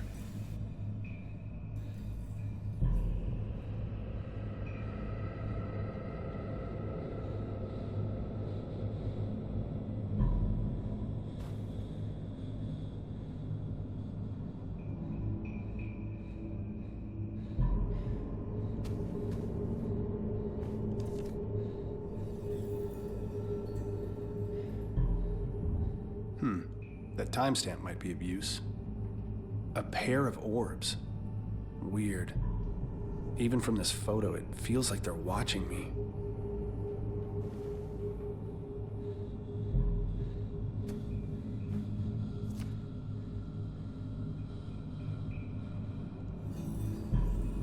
The moons, fear and dread. There are no solar eclipses on Mars. Phobos and Deimos are far too small. Total lunar eclipses of Phobos, however, are nearly nightly occurrences. These frightful siblings do not behave as our moon does.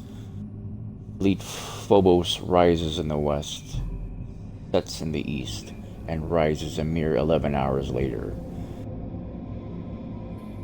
Deimos rises more lazily from the east. Both moons are tidally locked, always showing the same face toward Mars. They never look away. They stare fixedly. Phobos stalks Mars. Its orbit decreases slowly. Someday it will crash into the red planet. Evidence suggests Mars may have had many more moons at one time, each meeting that fate, each committing self-destruction.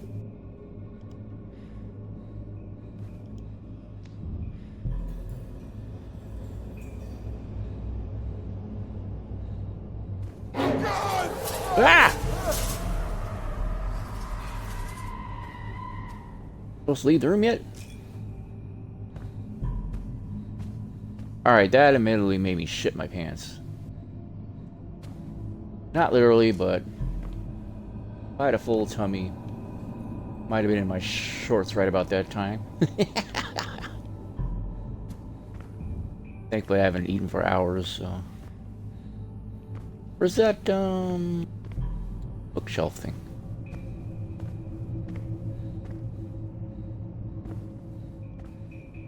It's gone.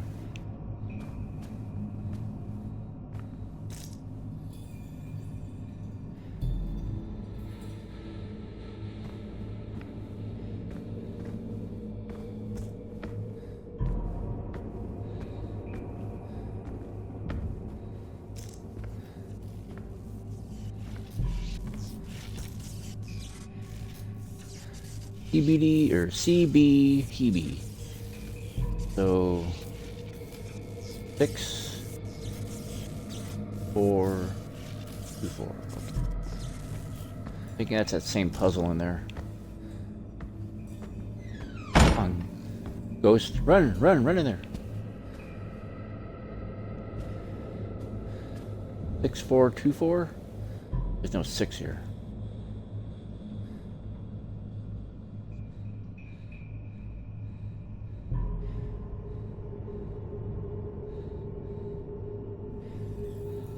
Oh, they're timestamps, okay. Oh, I gotta find more pictures, okay. Wait, before I do anything, I should look for more pictures.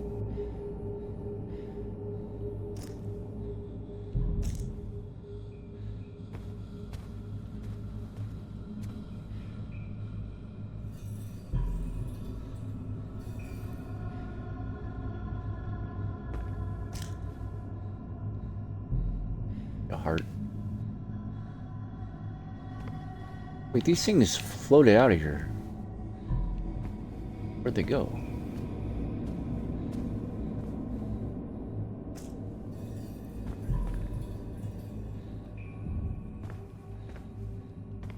More pictures around here I want to find.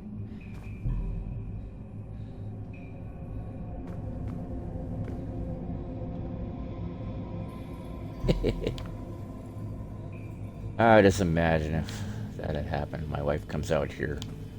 Why does it smell like poop out here? I'm in the living room in the dark right now, playing this with all the lights turned off. That's how you want to play games like this.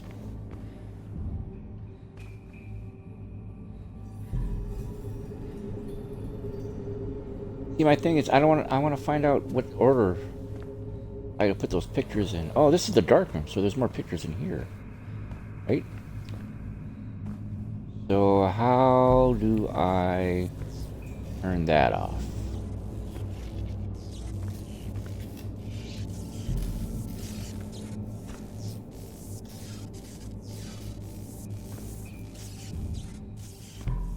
Over this crap. Get into the dark room. Okay.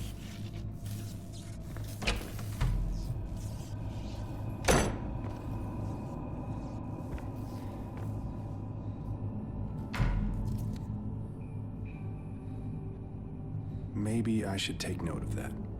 It's that thing in the greenhouse.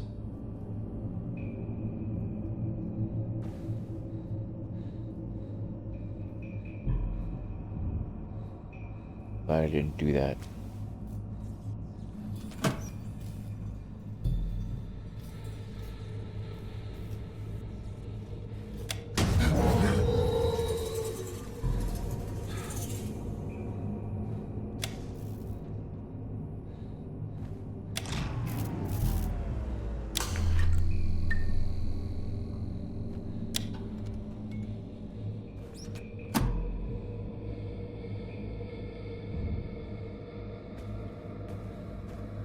More pictures, I guess.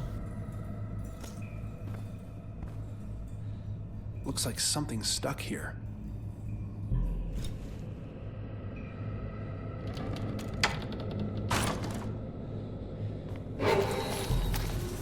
Hey.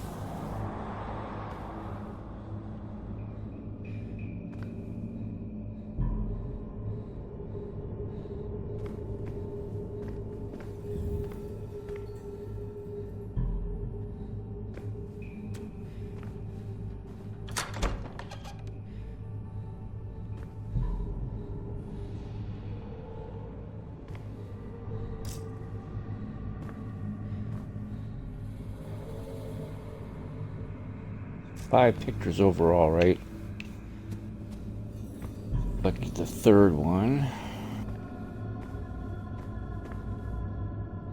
Picture is right here.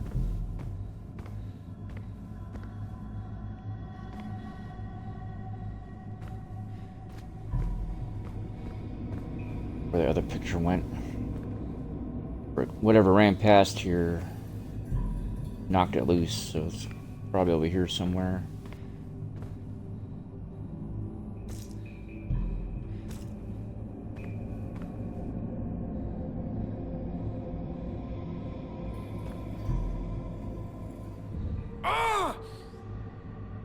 Whew. Don't look at it. Don't look at it.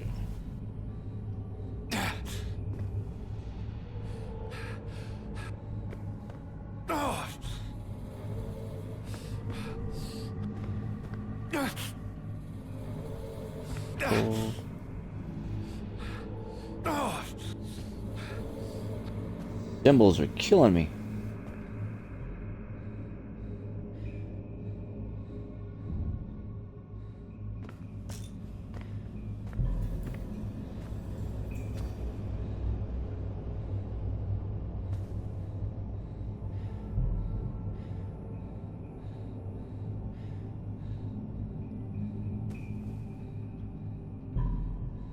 Now, admittedly, I have not read all of the Lovecraft books.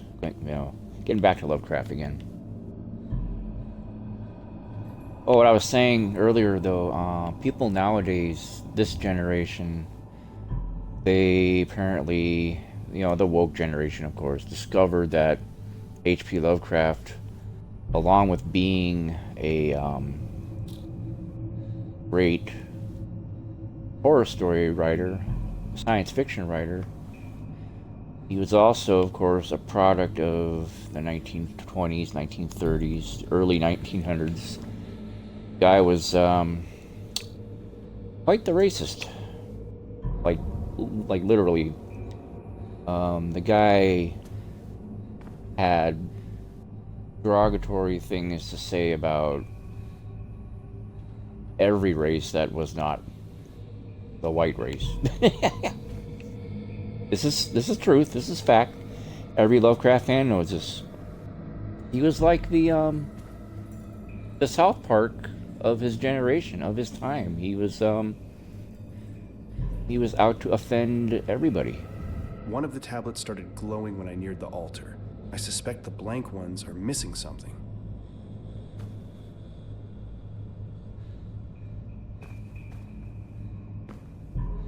Take this.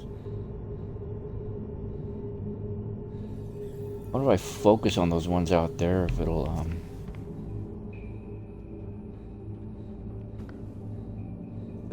unlock something? Take these pictures. That one I wanted to find is missing though.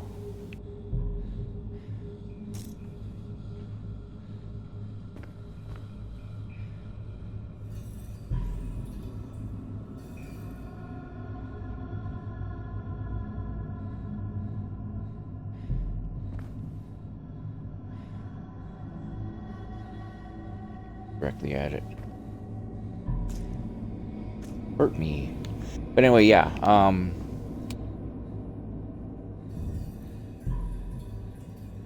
but yeah, he, Lovecraft was quite the, I don't want to say he's white supremacist. He was, very much, when you read into his life story a bit, the guy was very paranoid type of guy. He was always stuck indoors. He claimed to have had a condition that he could not handle cold weather. He was constantly... Or wait, no. Was it hot weather? I'm trying to remember. Might have been hot weather. Or he had to stay cold or cool all the time. He didn't like going outside, I guess. Like too hot outside or something. But anyway, he, uh-oh.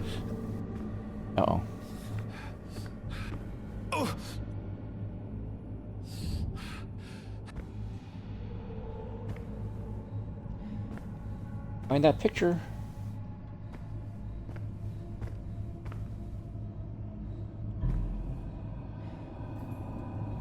And I mean, I'm not being an apologist for him. I'm just, you know, trying to lay out some context for what kind of person that the guy was, that Lovecraft was, where that imagination of his came from, or what it was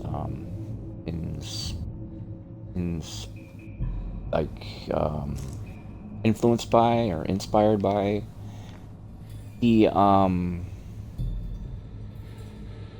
because it was the early 1900s, there were a lot of immigrants moving into the country and moving around his area of Providence, Rhode Island, which is where he lived, or where his hometown was or something. And anyway, so there were a lot of immigrants moving in there, and he had innate fear of immigrants, or what he would call outsiders.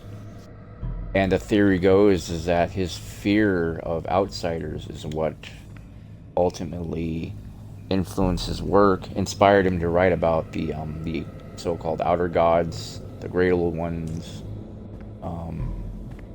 These were his creations that many feel were inspired by his real life fear of the so-called outsiders that were moving into his area. And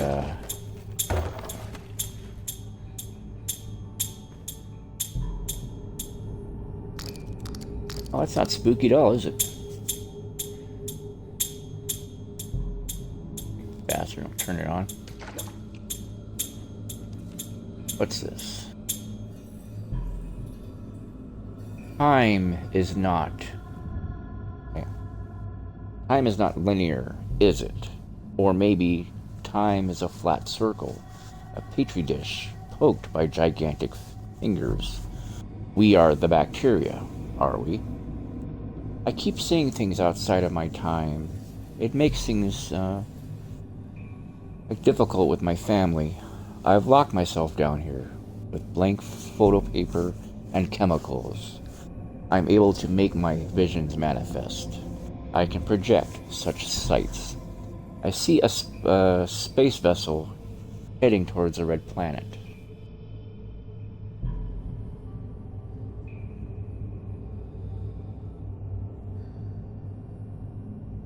creepy when you think about it. Oh.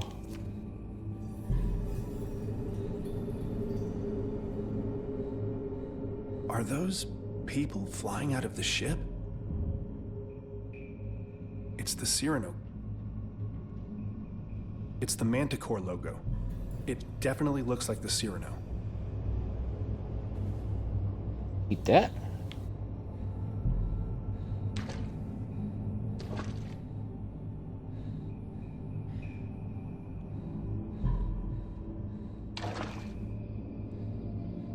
But, I mean, just to give you an idea of where that racism of Lovecraft's probably came from, or what was inspired by it. And I mean, still, you know, you read, he literally attacked, or not attacked, he would talk derogatory, he would talk, like down about every race, every ethnic group.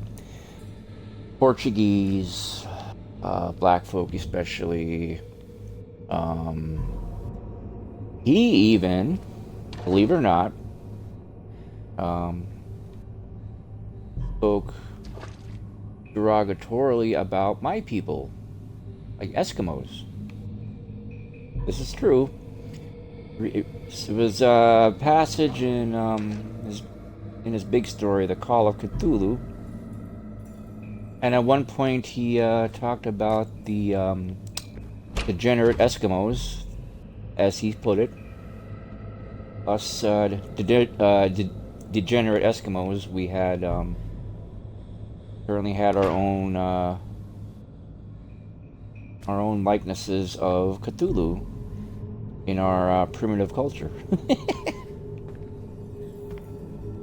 And of course, when he's talking about this, he's talking about at the time, you know, back in the 1920s, these were cultures around the world that he had considered as primitive to the more cultured and like civilized, like white society of, you know, like Western society. And It looks like some sort of doorway.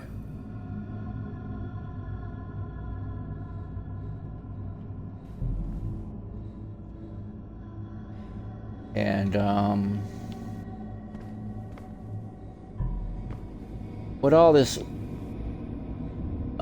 contributed to was that, yeah, when you're reading his stories, you are reading the works of obviously a flawed individual.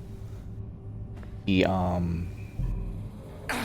he wrote about places like Antarctica.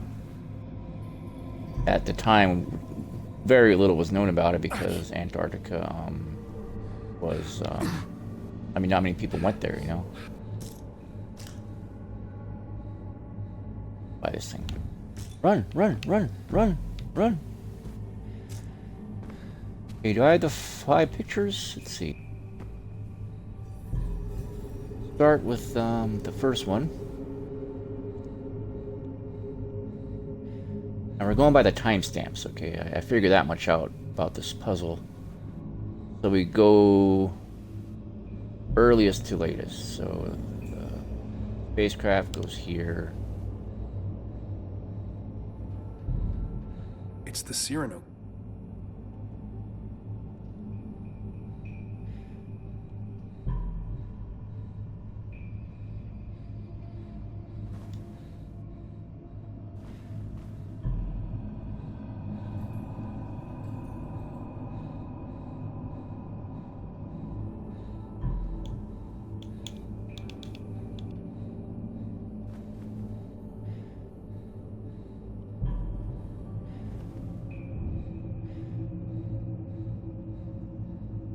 Maybe we have to go backwards.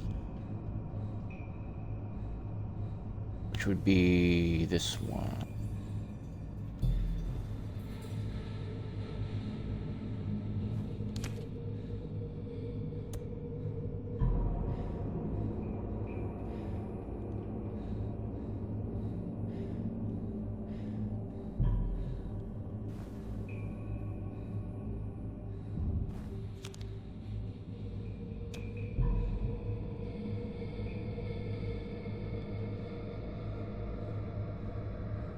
And of course, when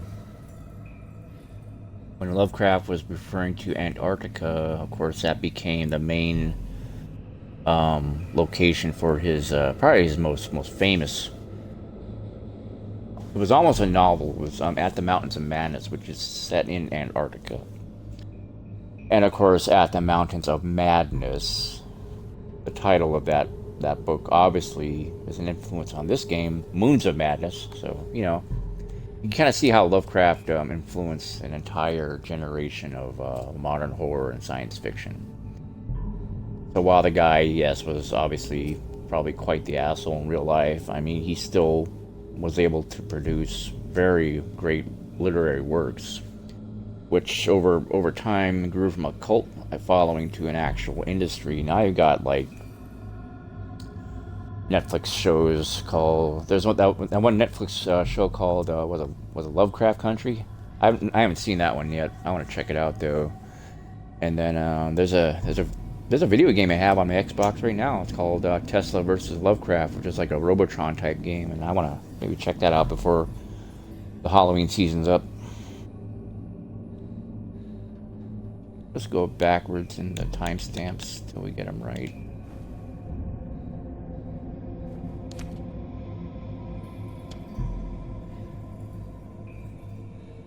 Sorry to keep you folks waiting in anticipation, but I just want to get that Lovecraft thing out there because it is definitely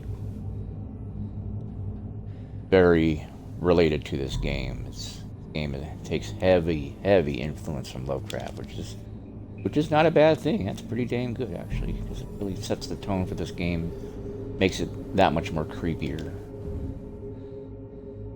without being a ripoff, of course. See what happens here. These symbols, they're similar to the ones on the altar.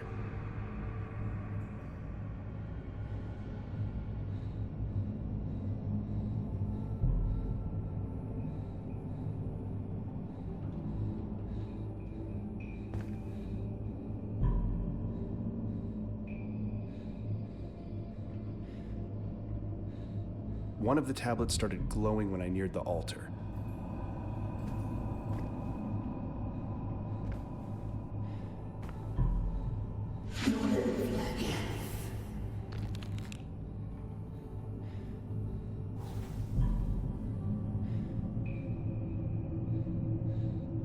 One of the tablets started glowing when I neared the altar.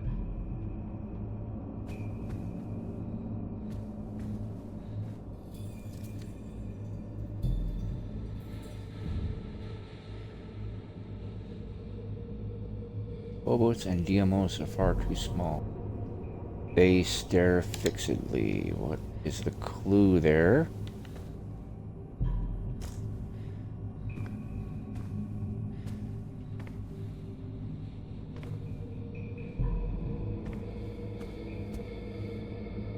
I may not figure this puzzle out in time. It's getting kind of late. It's after 2 in the morning. I gotta drive all the way out of town tomorrow for one of my jobs.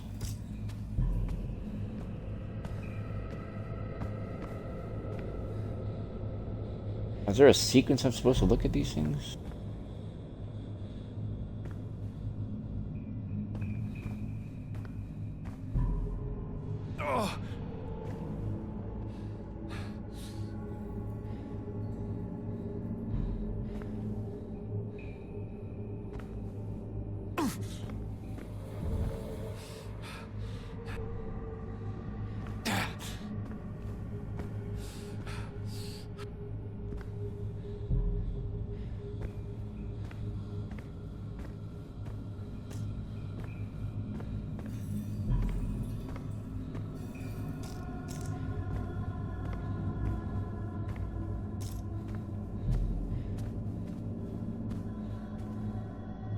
Right, one of the tablets started glowing when I neared the altar.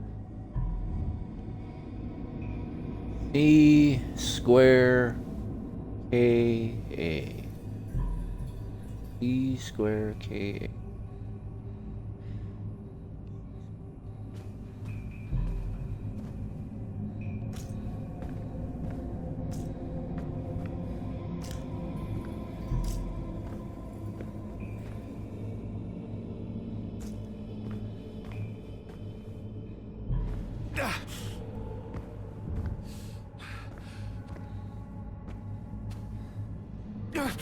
Oh.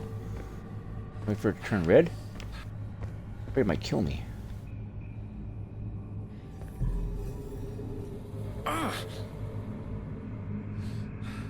Felt like my brain was melting. Those symbols were similar to the ones at the altar.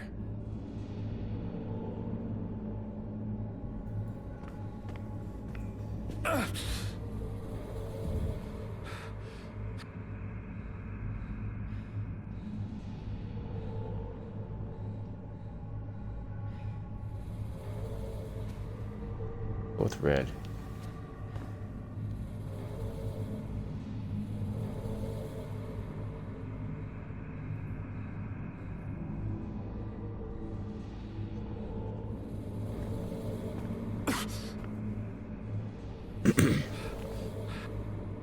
I can feel them vibrating behind my eyes.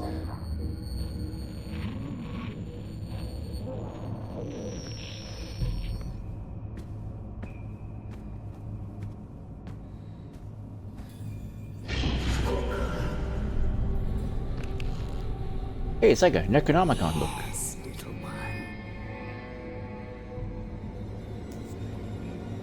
Get up, baby. Ah! Gotta say the 3 words.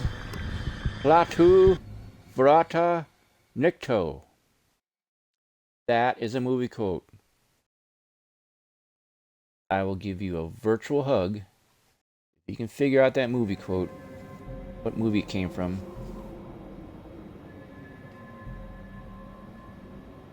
Sabotage signal. I'll say it again. What? Did I drift off?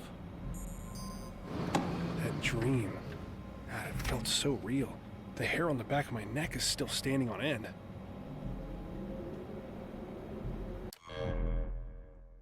I'll say it again. Platu Barata Nikto. Come on, this should be easy for you guys. But I'll give you some Google time to figure it out. I'm sure most of you already have.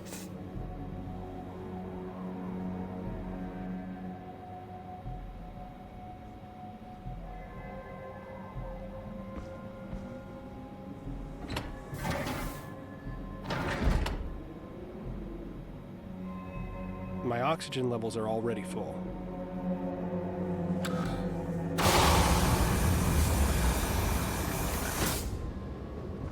Declan. Declan. No response. Comm's still down.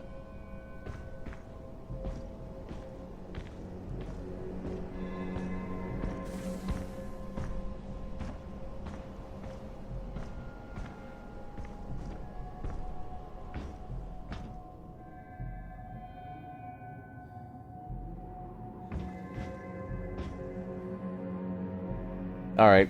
Say it one more time, then I'll reveal the answer. Platu Barata Nikto.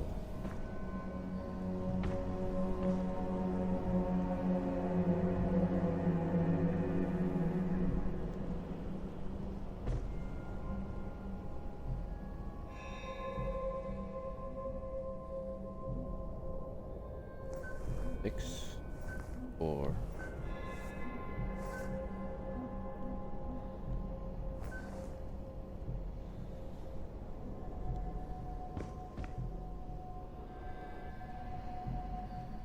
All right.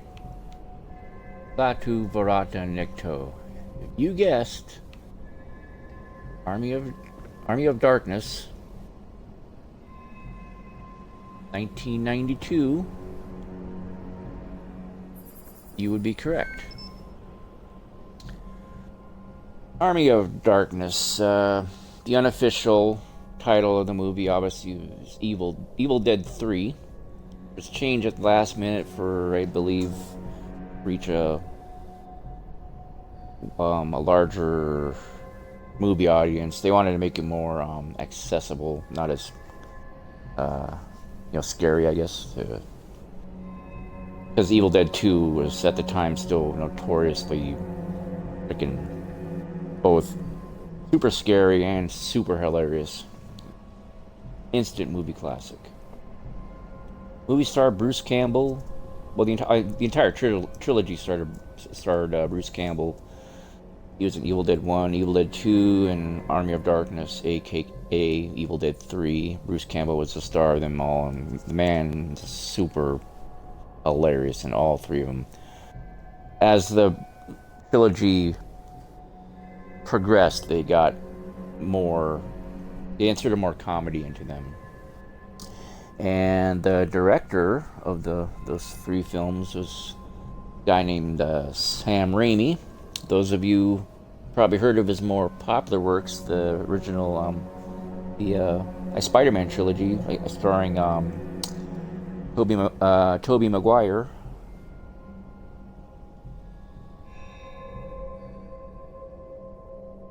Sorry, actually, Sam Raimi is probably his most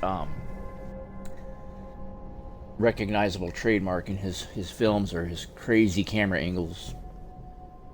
The guy is just a genius behind the camera. And he does these weird close-ups. He focuses on specific things in his movie environment. I think he borrowed that technique from what's his name? Stanley Kubrick. Where every movie he ever made, he did that same thing with the camera. He would zoom in on a certain point, and it would just really bring out a dramatic aspect to that, whatever the scene that he did that in. And I think Sam Raimi kind of took that idea, kind of borrowed it from Kubrick, and just kind of made it his own. But Army of Darkness or Evil Dead 3 was movie where I got that quote from. Before the character that Bruce Campbell played, his name is Ash. When he found the Necronomicon in the Army of Darkness movie, they were supposed to use the Book of the Dead to turn back the what's the title of the movie. The Army of Darkness was an army of a bunch of zombies and skeletons that rise from the dead. They form an army. And they're gonna, form the castle and kill everybody. So they sent Ash out to look for the Necronomicon to use as a weapon against the army. So he goes out and the town, magician, whatever, or the wizard, or whatever you want to call him, tells Ash, well, before you take the book, before you take the Necronomicon, you have to recite the three words, Klaatu Barada Nikto. And Ash is like, yeah, okay, I remember the words, I got them, I understand, let's go get the book now. And the wizard's telling him, hey, you gotta say the three words, you gotta remember the three words. Do you remember the three words? And Ash is like, yeah, I remember, I got them, But for the most part, yeah. So he goes out and he finds a book and he goes on this little mini quest inside the movie, and he's got to pass through a graveyard and you got to face these challenges and whatnot. And he finds a book and he goes to recite the words. He goes Klaatu Barada, and he forgot the last word, and he's sitting there trying to remember it. Necktie, nickel, and he turns around, he's gonna try to be all sly and everything, goes, Klaatu Barada, and then he goes, okay, I said the words, goes to grab the book turns into a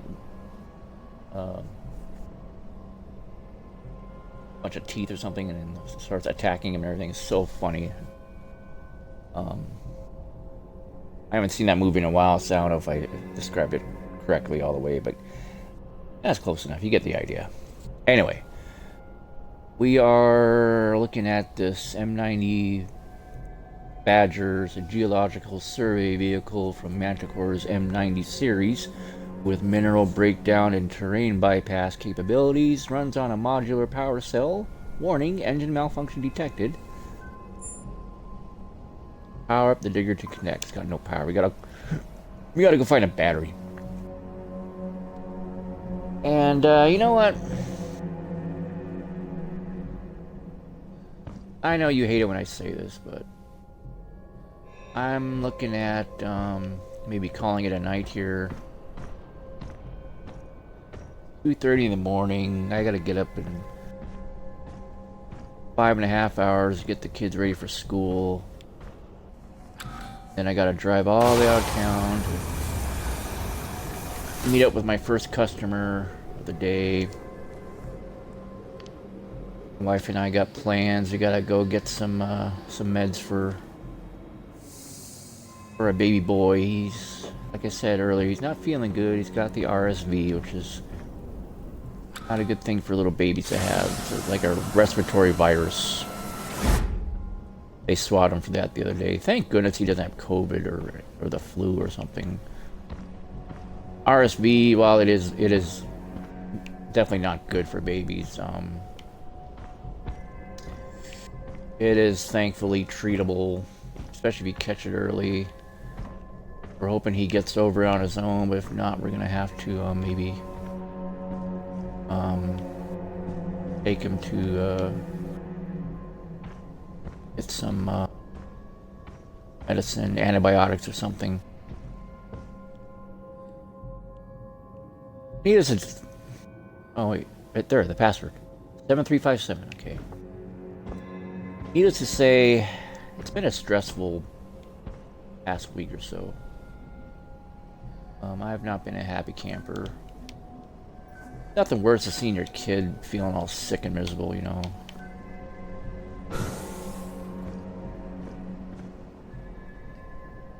I'm really hoping he gets over it. No, this is crazy. Who would even write all this? Listen.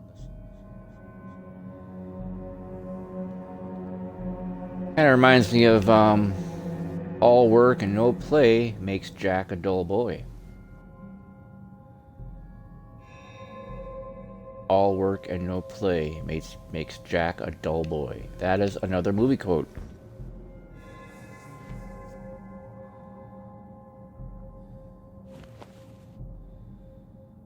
I will allow you some Google time to look that one up. Say it again. All work and no play makes Jack a dull boy. You can guess that movie. I will give you a virtual cookie.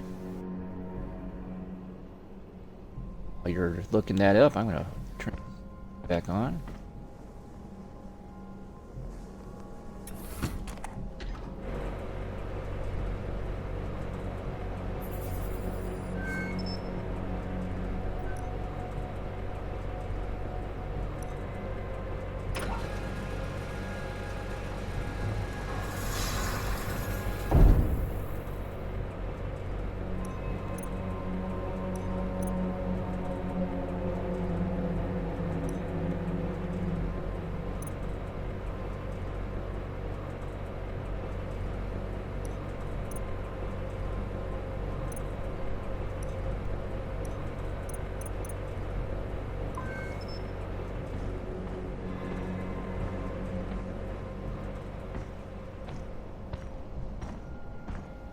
Say it one more time.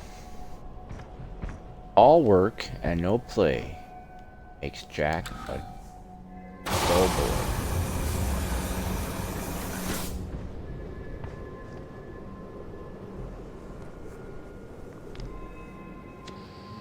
You had guessed The Shining, 1980, starring Jack Nicholson. You would be correct. The scene I'm quoting is when his wife, Wendy Torrance, goes down to the main lobby of the Overlook Hotel to look for Jack, and while she's looking for him, she finds his manuscript that he's been typing, which reads a lot like this, but instead of saying listen, he was typing for months apparently, or at least a month. And she thought he was working on his next big huge novel or something, when in fact the entire time he was typing over and over again, all work and no play makes Jack a dull boy. All work and no play makes Jack a dull boy. All work and no play makes Jack a dull boy, etc., etc., etc. And different variations of the sentence, and using paragraphs, different shaped paragraphs, some that almost look like haikus. Actually, let's creep the hell out of her. Which way do I go, George? Let's go this way. And yeah, that was in a nutshell what reminded me of that.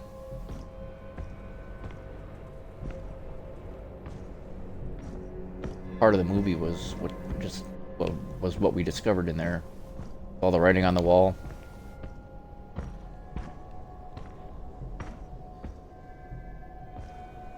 Creepy part of that movie. I mean, the Shining is just a massive piece of horror. I mean, it hasn't, creeped me out in years. I just love it because it's a very well done movie. Some folks in the younger generations, they don't get why it's so scary. They don't get why it's so scary, or why people thought it was so scary. And I can understand that. The movie is kind of a slow burn. It starts off kind of slow. It takes a while to get going. And one can argue too, some of the scary bits in the movie aren't really that scary. If you're not creeped out by haunted houses,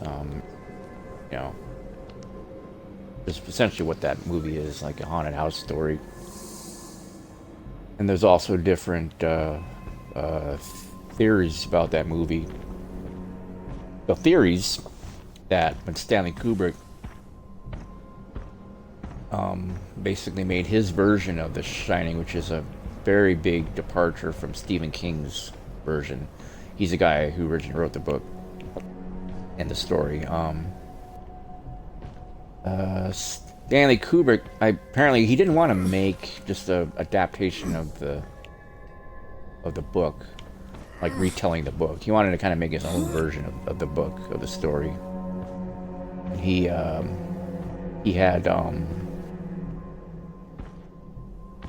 put in a lot of these hidden messages or subliminal type things into the movie that If it one was could a almost dream, then why is my scar still warm? it changes the go to that thing. We're going to the dish.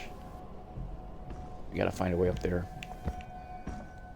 Anyway, Stephen King apparently did not like Stanley Kubrick's version of his story because he said it was nothing like the book, and then we're thinking, well, it's not supposed to be like the book.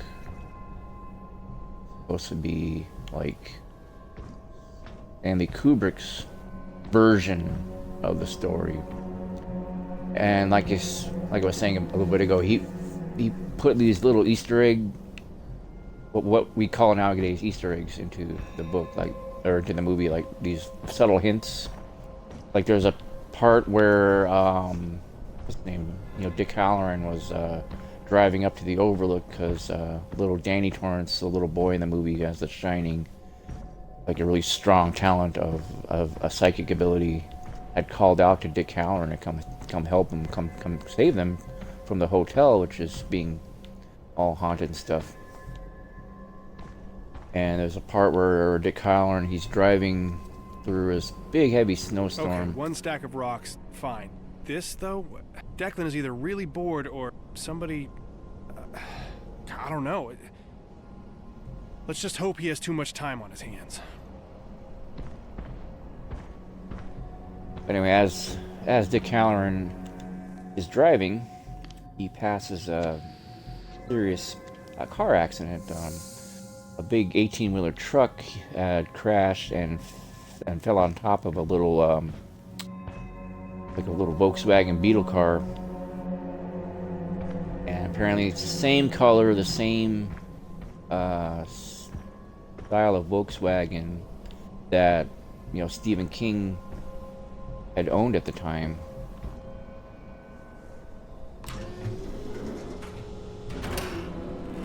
The elevator seems to be malfunctioning. Of course. And but anyway, a lot of people thought that that was Stanley Kubrick's hidden a message to like Stephen King, that hey, this isn't your story. This movie is not your story. This is my story, or my version of The Shining, not yours. Some saw it as a jab against Stephen King. Stephen King apparently thought so. But anyway, that's just one example of some of the hidden Easter eggs or hidden messages, some little messages that Stanley Kubrick had put into the movie.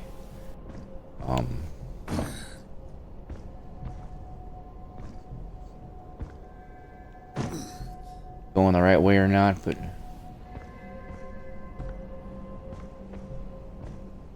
tell you what, when I get killed again, I'll put a stop to this tonight.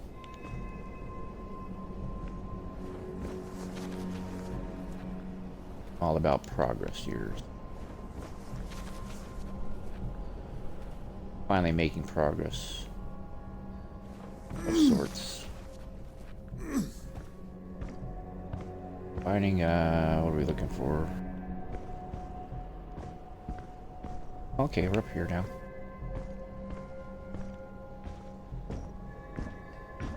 I'm at a checkpoint. I could probably stop right now. But I got all worked up telling you about The Shining. There's other parts in the movie that kind of make you like wonder about what is actually going on. The Overlook Hotel being haunted. Is it really haunted, or is it just kind of a peek into Jack Torrance's mind, him going crazy from all the cabin fever or the writer's block he's experiencing? Is he hallucinating things? Are they really seeing the ghosts? Is his family even real? Or is it all just some kind of thing in his head?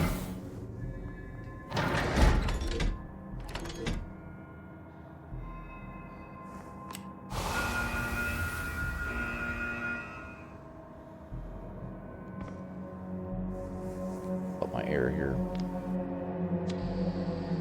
And it's just really super fascinating. There's tons of fan theories about the movie and what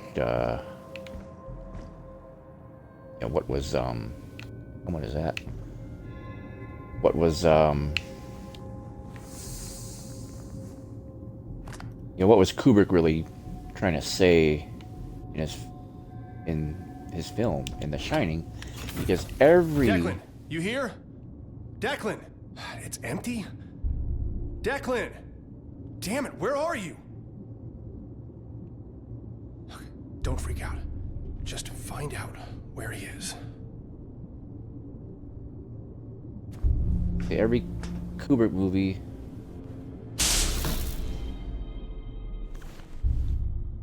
has some type of a message in it that is designed to make you...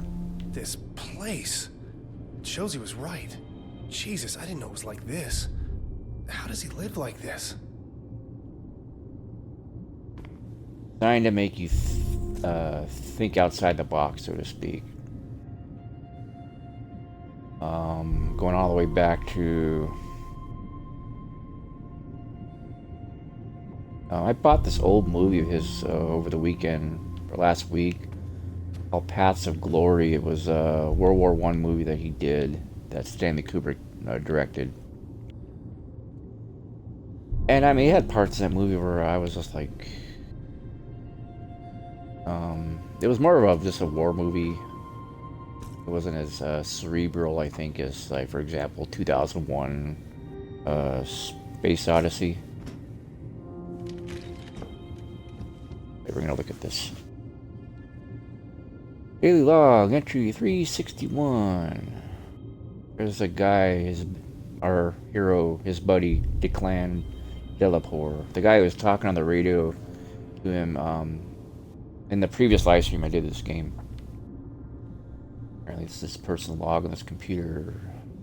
July 13th, 2063. Slight fluctuation in array rotation during calibration. Diagnostics for self-clean systems require filter replacement. A slight dip in power to non-critical systems due to solar array. Generator power at 94.7. EVA to recent rock slide at heavy transport elevator 2B. Estimate to clear and assess approximately 3 days. 39. Emergency protocol. Something is wrong with the dish. Circuit box shorted.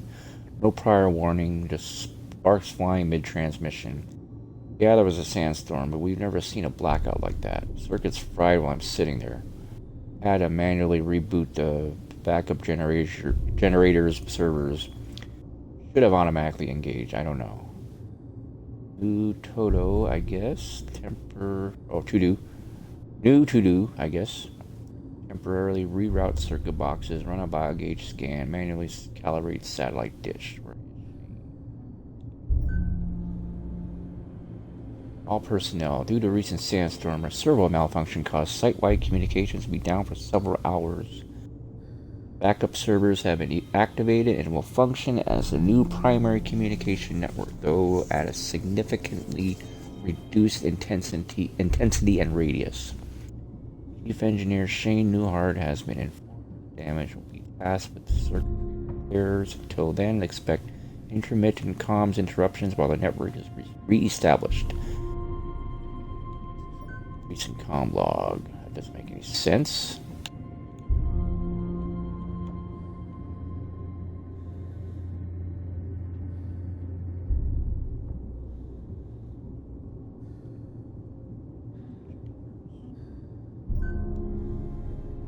No, God, no, no! They can't go back to base. If I can get the comms back up again, I might be able to warn them. I need to get up to the satellite dish now. Shane, where are you? If you see this, we're headed back to base. We waited, but you were nowhere. But Josie and Lucas were taking the rover back. We lose contact for a second, your rover coordinates disappear. Suddenly, the satellite goes nuts. I don't know if it was the freak sandstorm or what. It doesn't matter. Get back to base. Contact us. Whatever you can do. I just hope you see this. Alright, we gotta hurry up and save these guys. Or call it a night and do it tomorrow. Or next time.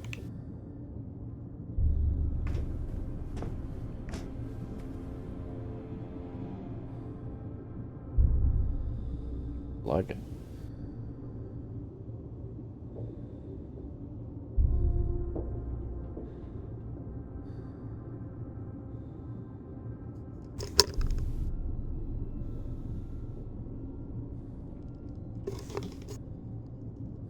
Sorry, I thought I heard gunshots outside.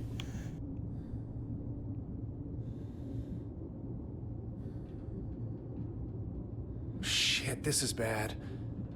I'm sorry, Declan. I didn't know how bad it was. He can't stay alone out here anymore. He needs help.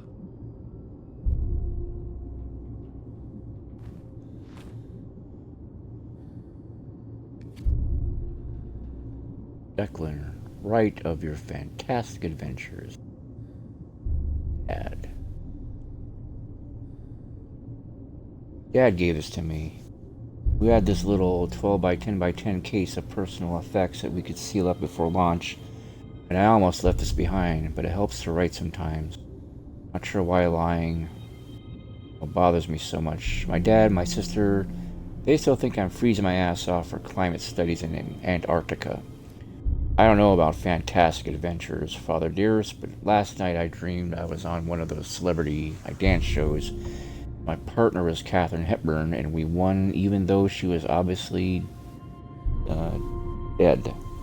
But it was great. Then I woke up, wrote down numbers from space for 6 hours, and drilled a tiny hole into 17 rocks. All while being a single reinforced pane of glass away from death. A real roller coaster here on Mars.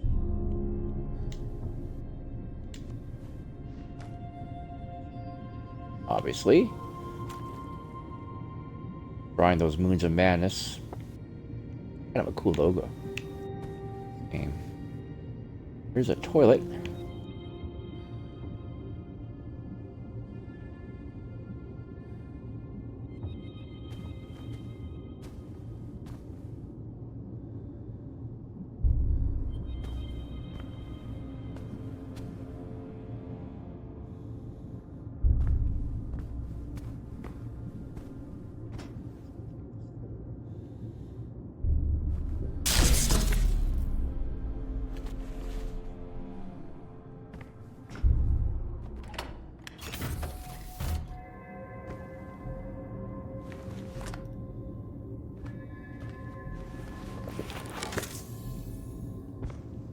My oxygen levels are already full.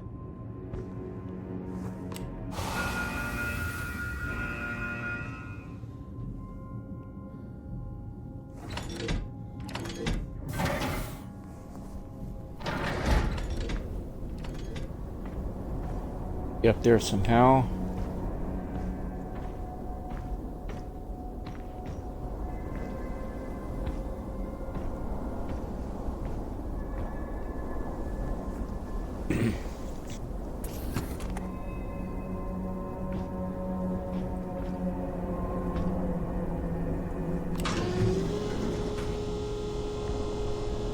Doing good, Chief. Don't look down.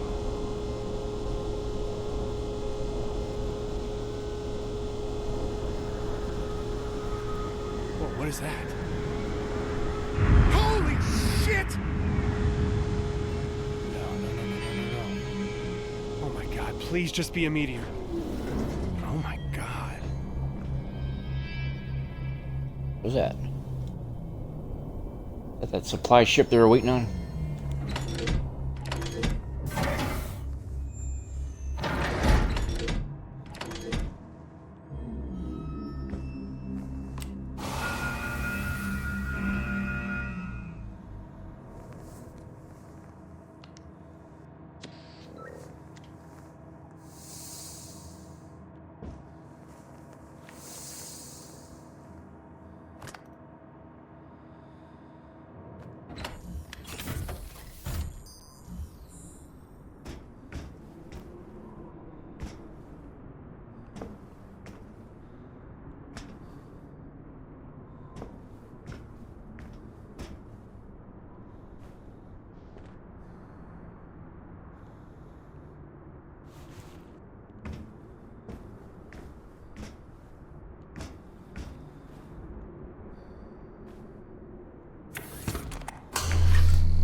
Burning plastic.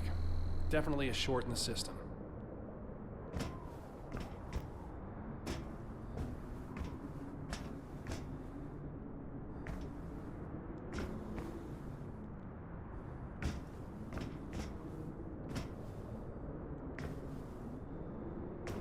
Supposed to fix it.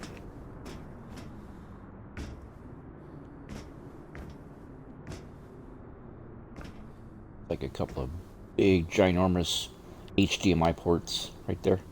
Yep.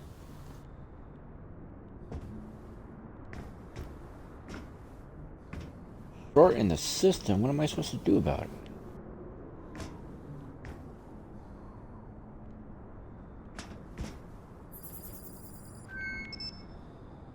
In case of emergencies, connect a device to reroute power between units. I need to find a way to reroute power around the damaged nodes.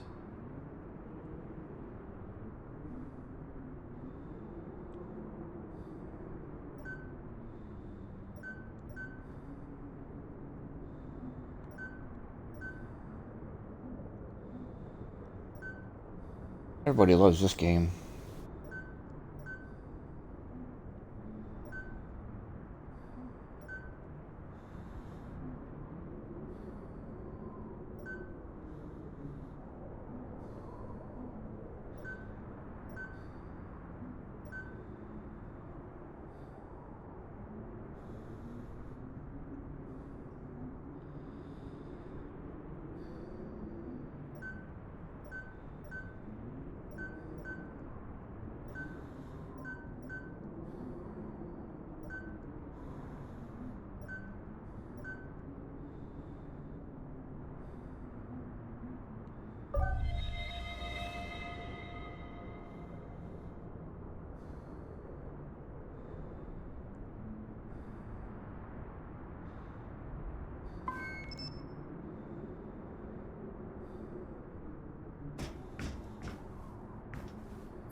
This panel distributes power between the dish and the PC terminal, and that busted node means I can only power one of them at a time.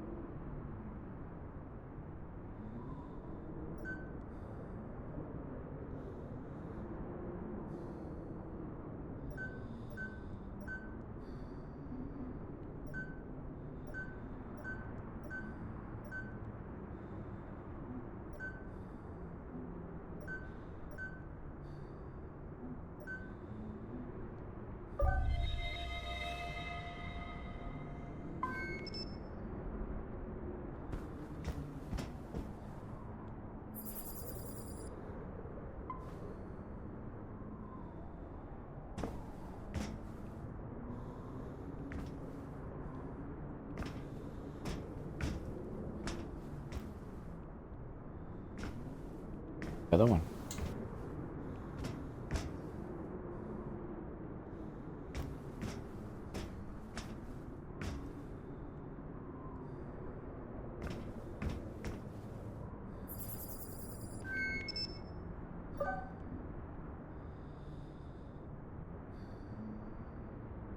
Oh.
This circuit box is amping up the current. Too much power will fry the system. Too little, and the dish won't work. Oh my god.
Apparently they all got to add to 9, so going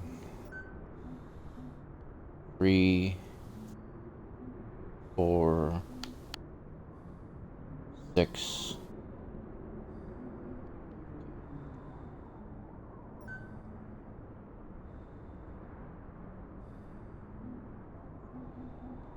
Five, 6.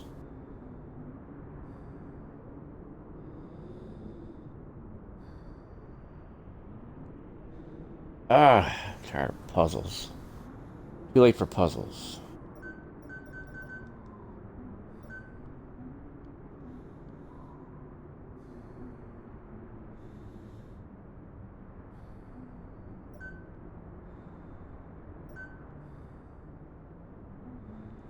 Three, 5, 6. 3 is 9. What am I doing wrong? Oh, it's gonna be less than 9, right? So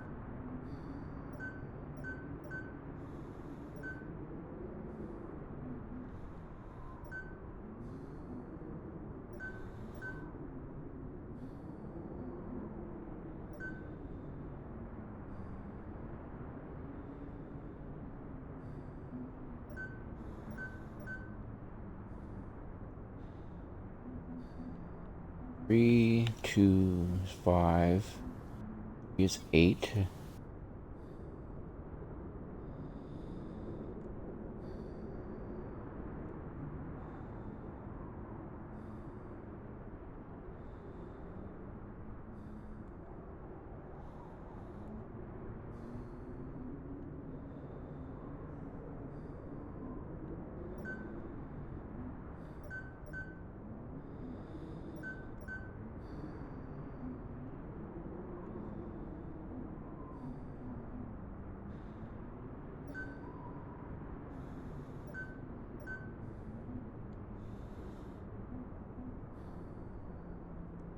'Oh wait, 3,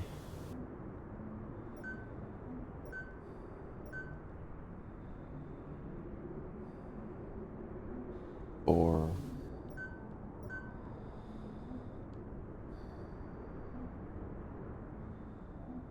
3, 4, 5.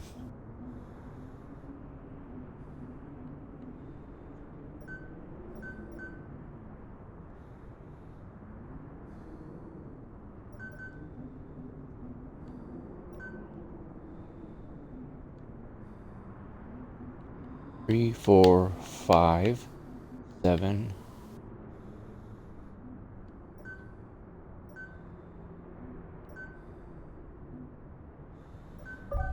Sandstorm's There it picking was. up. Okay. Things just keep getting worse. Okay, the dish is powered, but I don't know how to operate it. I hope Declan has the manual.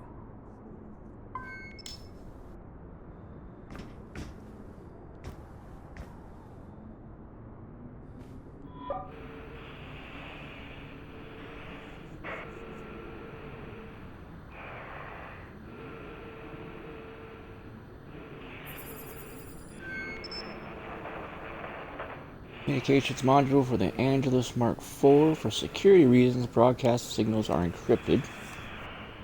Use a decryption chart to locate the signal and rotate the dish via connection to the biogauge. Needs to be calibrated to the proper coordinates with my biogauge. Maybe Declan left a note on the PC.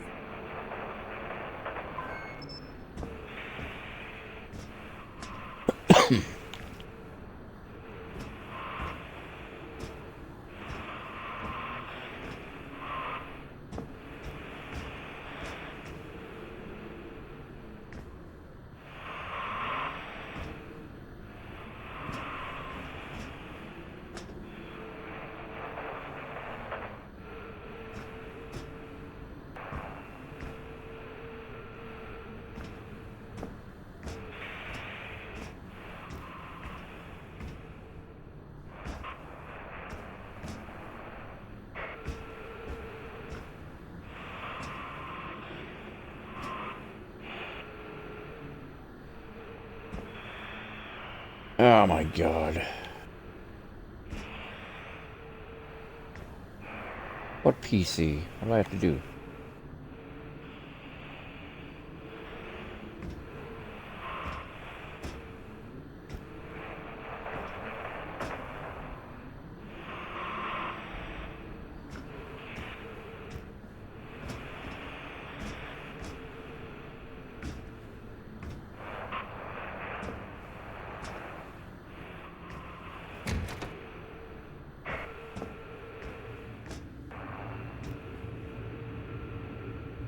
Alright, it's after 3. I'm tired of thinking. This is such a...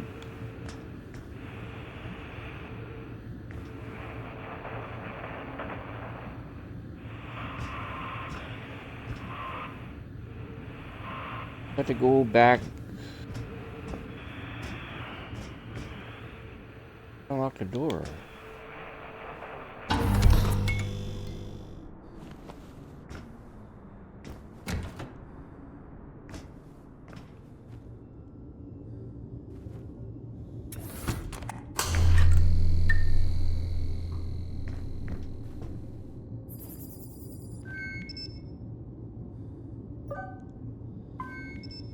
Goodness, I have to do that crap again.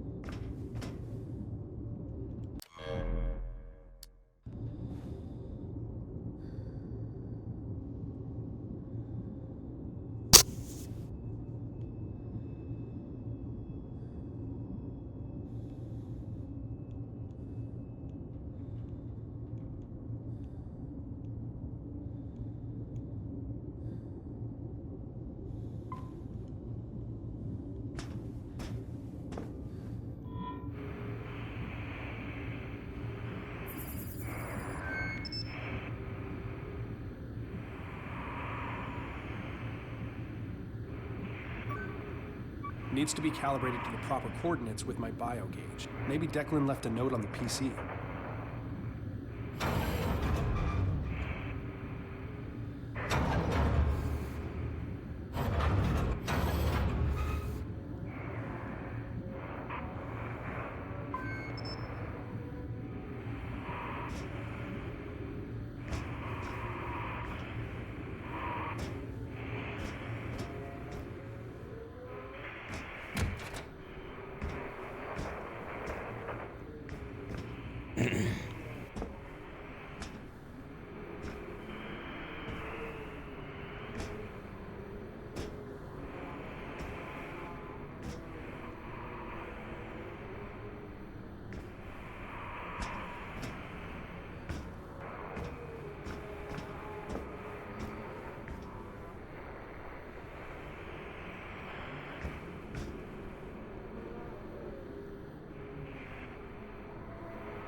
Get out of here.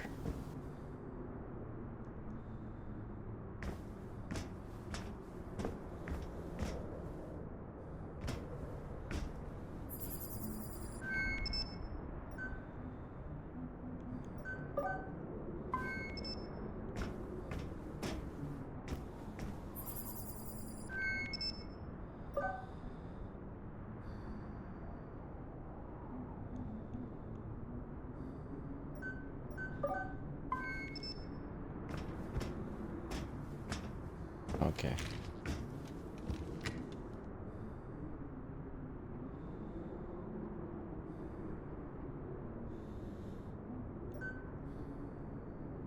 Calibration must be performed manually via biogauge after security authorization by a badge. Due to the potentially compromising aspects of calibration and outgoing signals, access to calibration routines is limited to engineering staff. After initial calibration is achieved, the Angelus Communications Array utilizes automated routines to maintain calibration. Note that if the targeted signal cannot be followed, for example due to glowing under the horizon, the Angelus will need to be manually calibrated when the signal is available. General signal quality should be maintained at or above 85% at all times. Lower signal quality may result in interruption of service. Okay.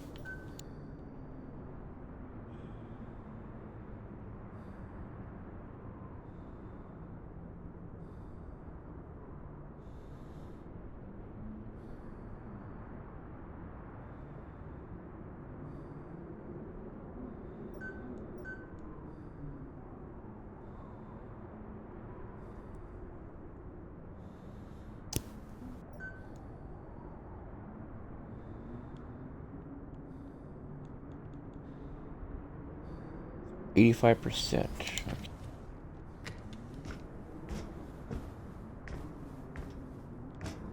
It's getting really bad out there. Gotta pick up the pace, Shane.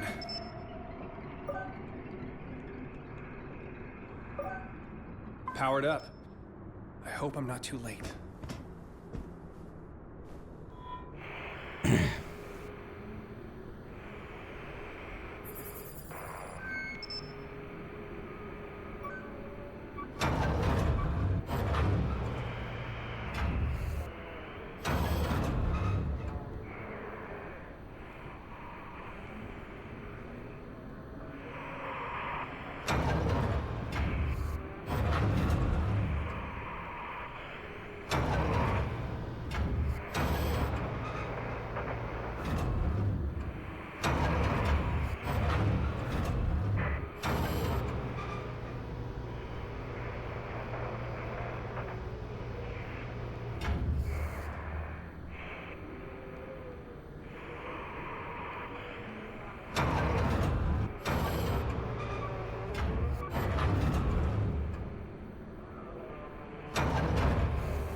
Gotta get up to 85%. Come on.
sheet here. So there's notes are on the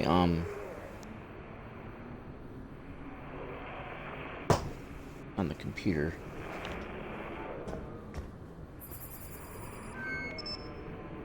I'm gonna take a picture with my phone. That's what I'm gonna do.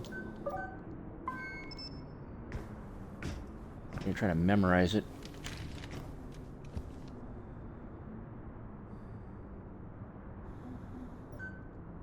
There. 4061, 1278,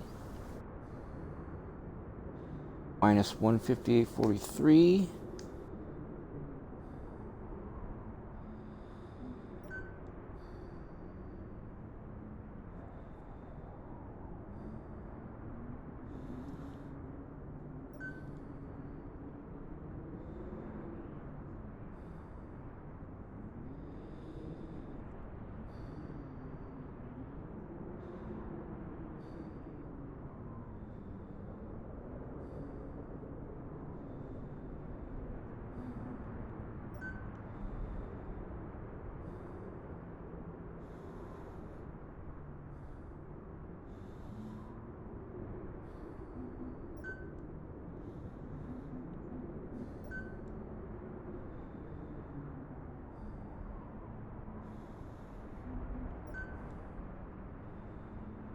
$158.43.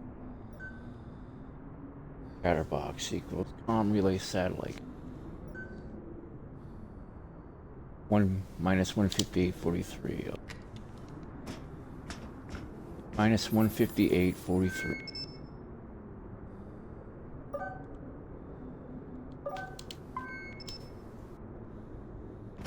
$158.43.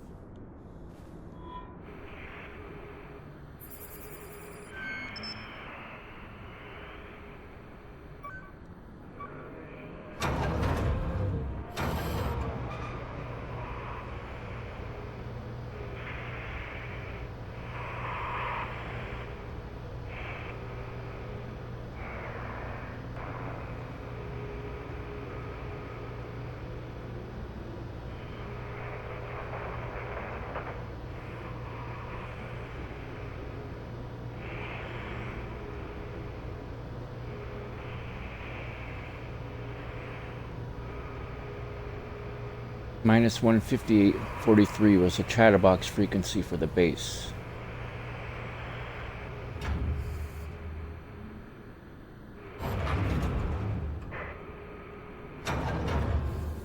$158.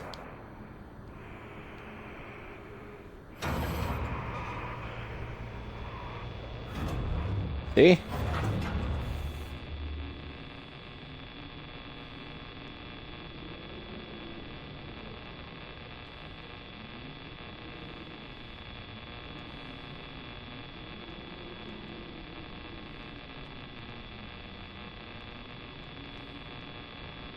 Hello? All hands on deck. Situation. Crash landed. Oh my god. Commander Wilcox, where are you? Something. Newhart? Do you copy? There is a creature roaming Trailblazer Alpha. Do not return to base. Repeat, do not! I can't hear you. You're cutting out. We are at base. We need to investigate the Cyrano crash site. No. Commander Wilcox! Signal Wilcox! Please contact a qualified associate.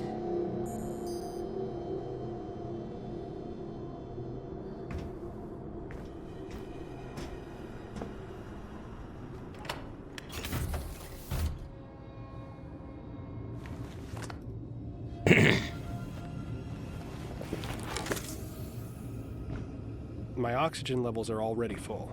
Come on! Dead. Not even static. But they're alive. Someone is alive.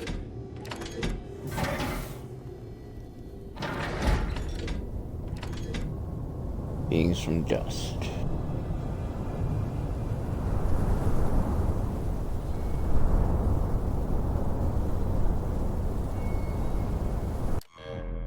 All right.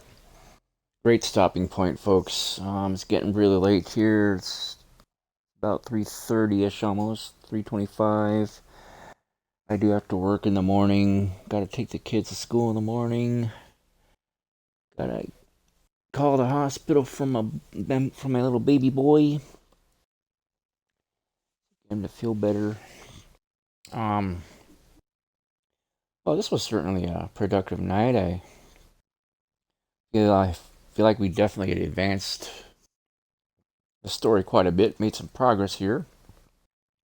Now it's getting really interesting. Now this would be a great time to put a pause on our quest here. Yeah, I really enjoyed this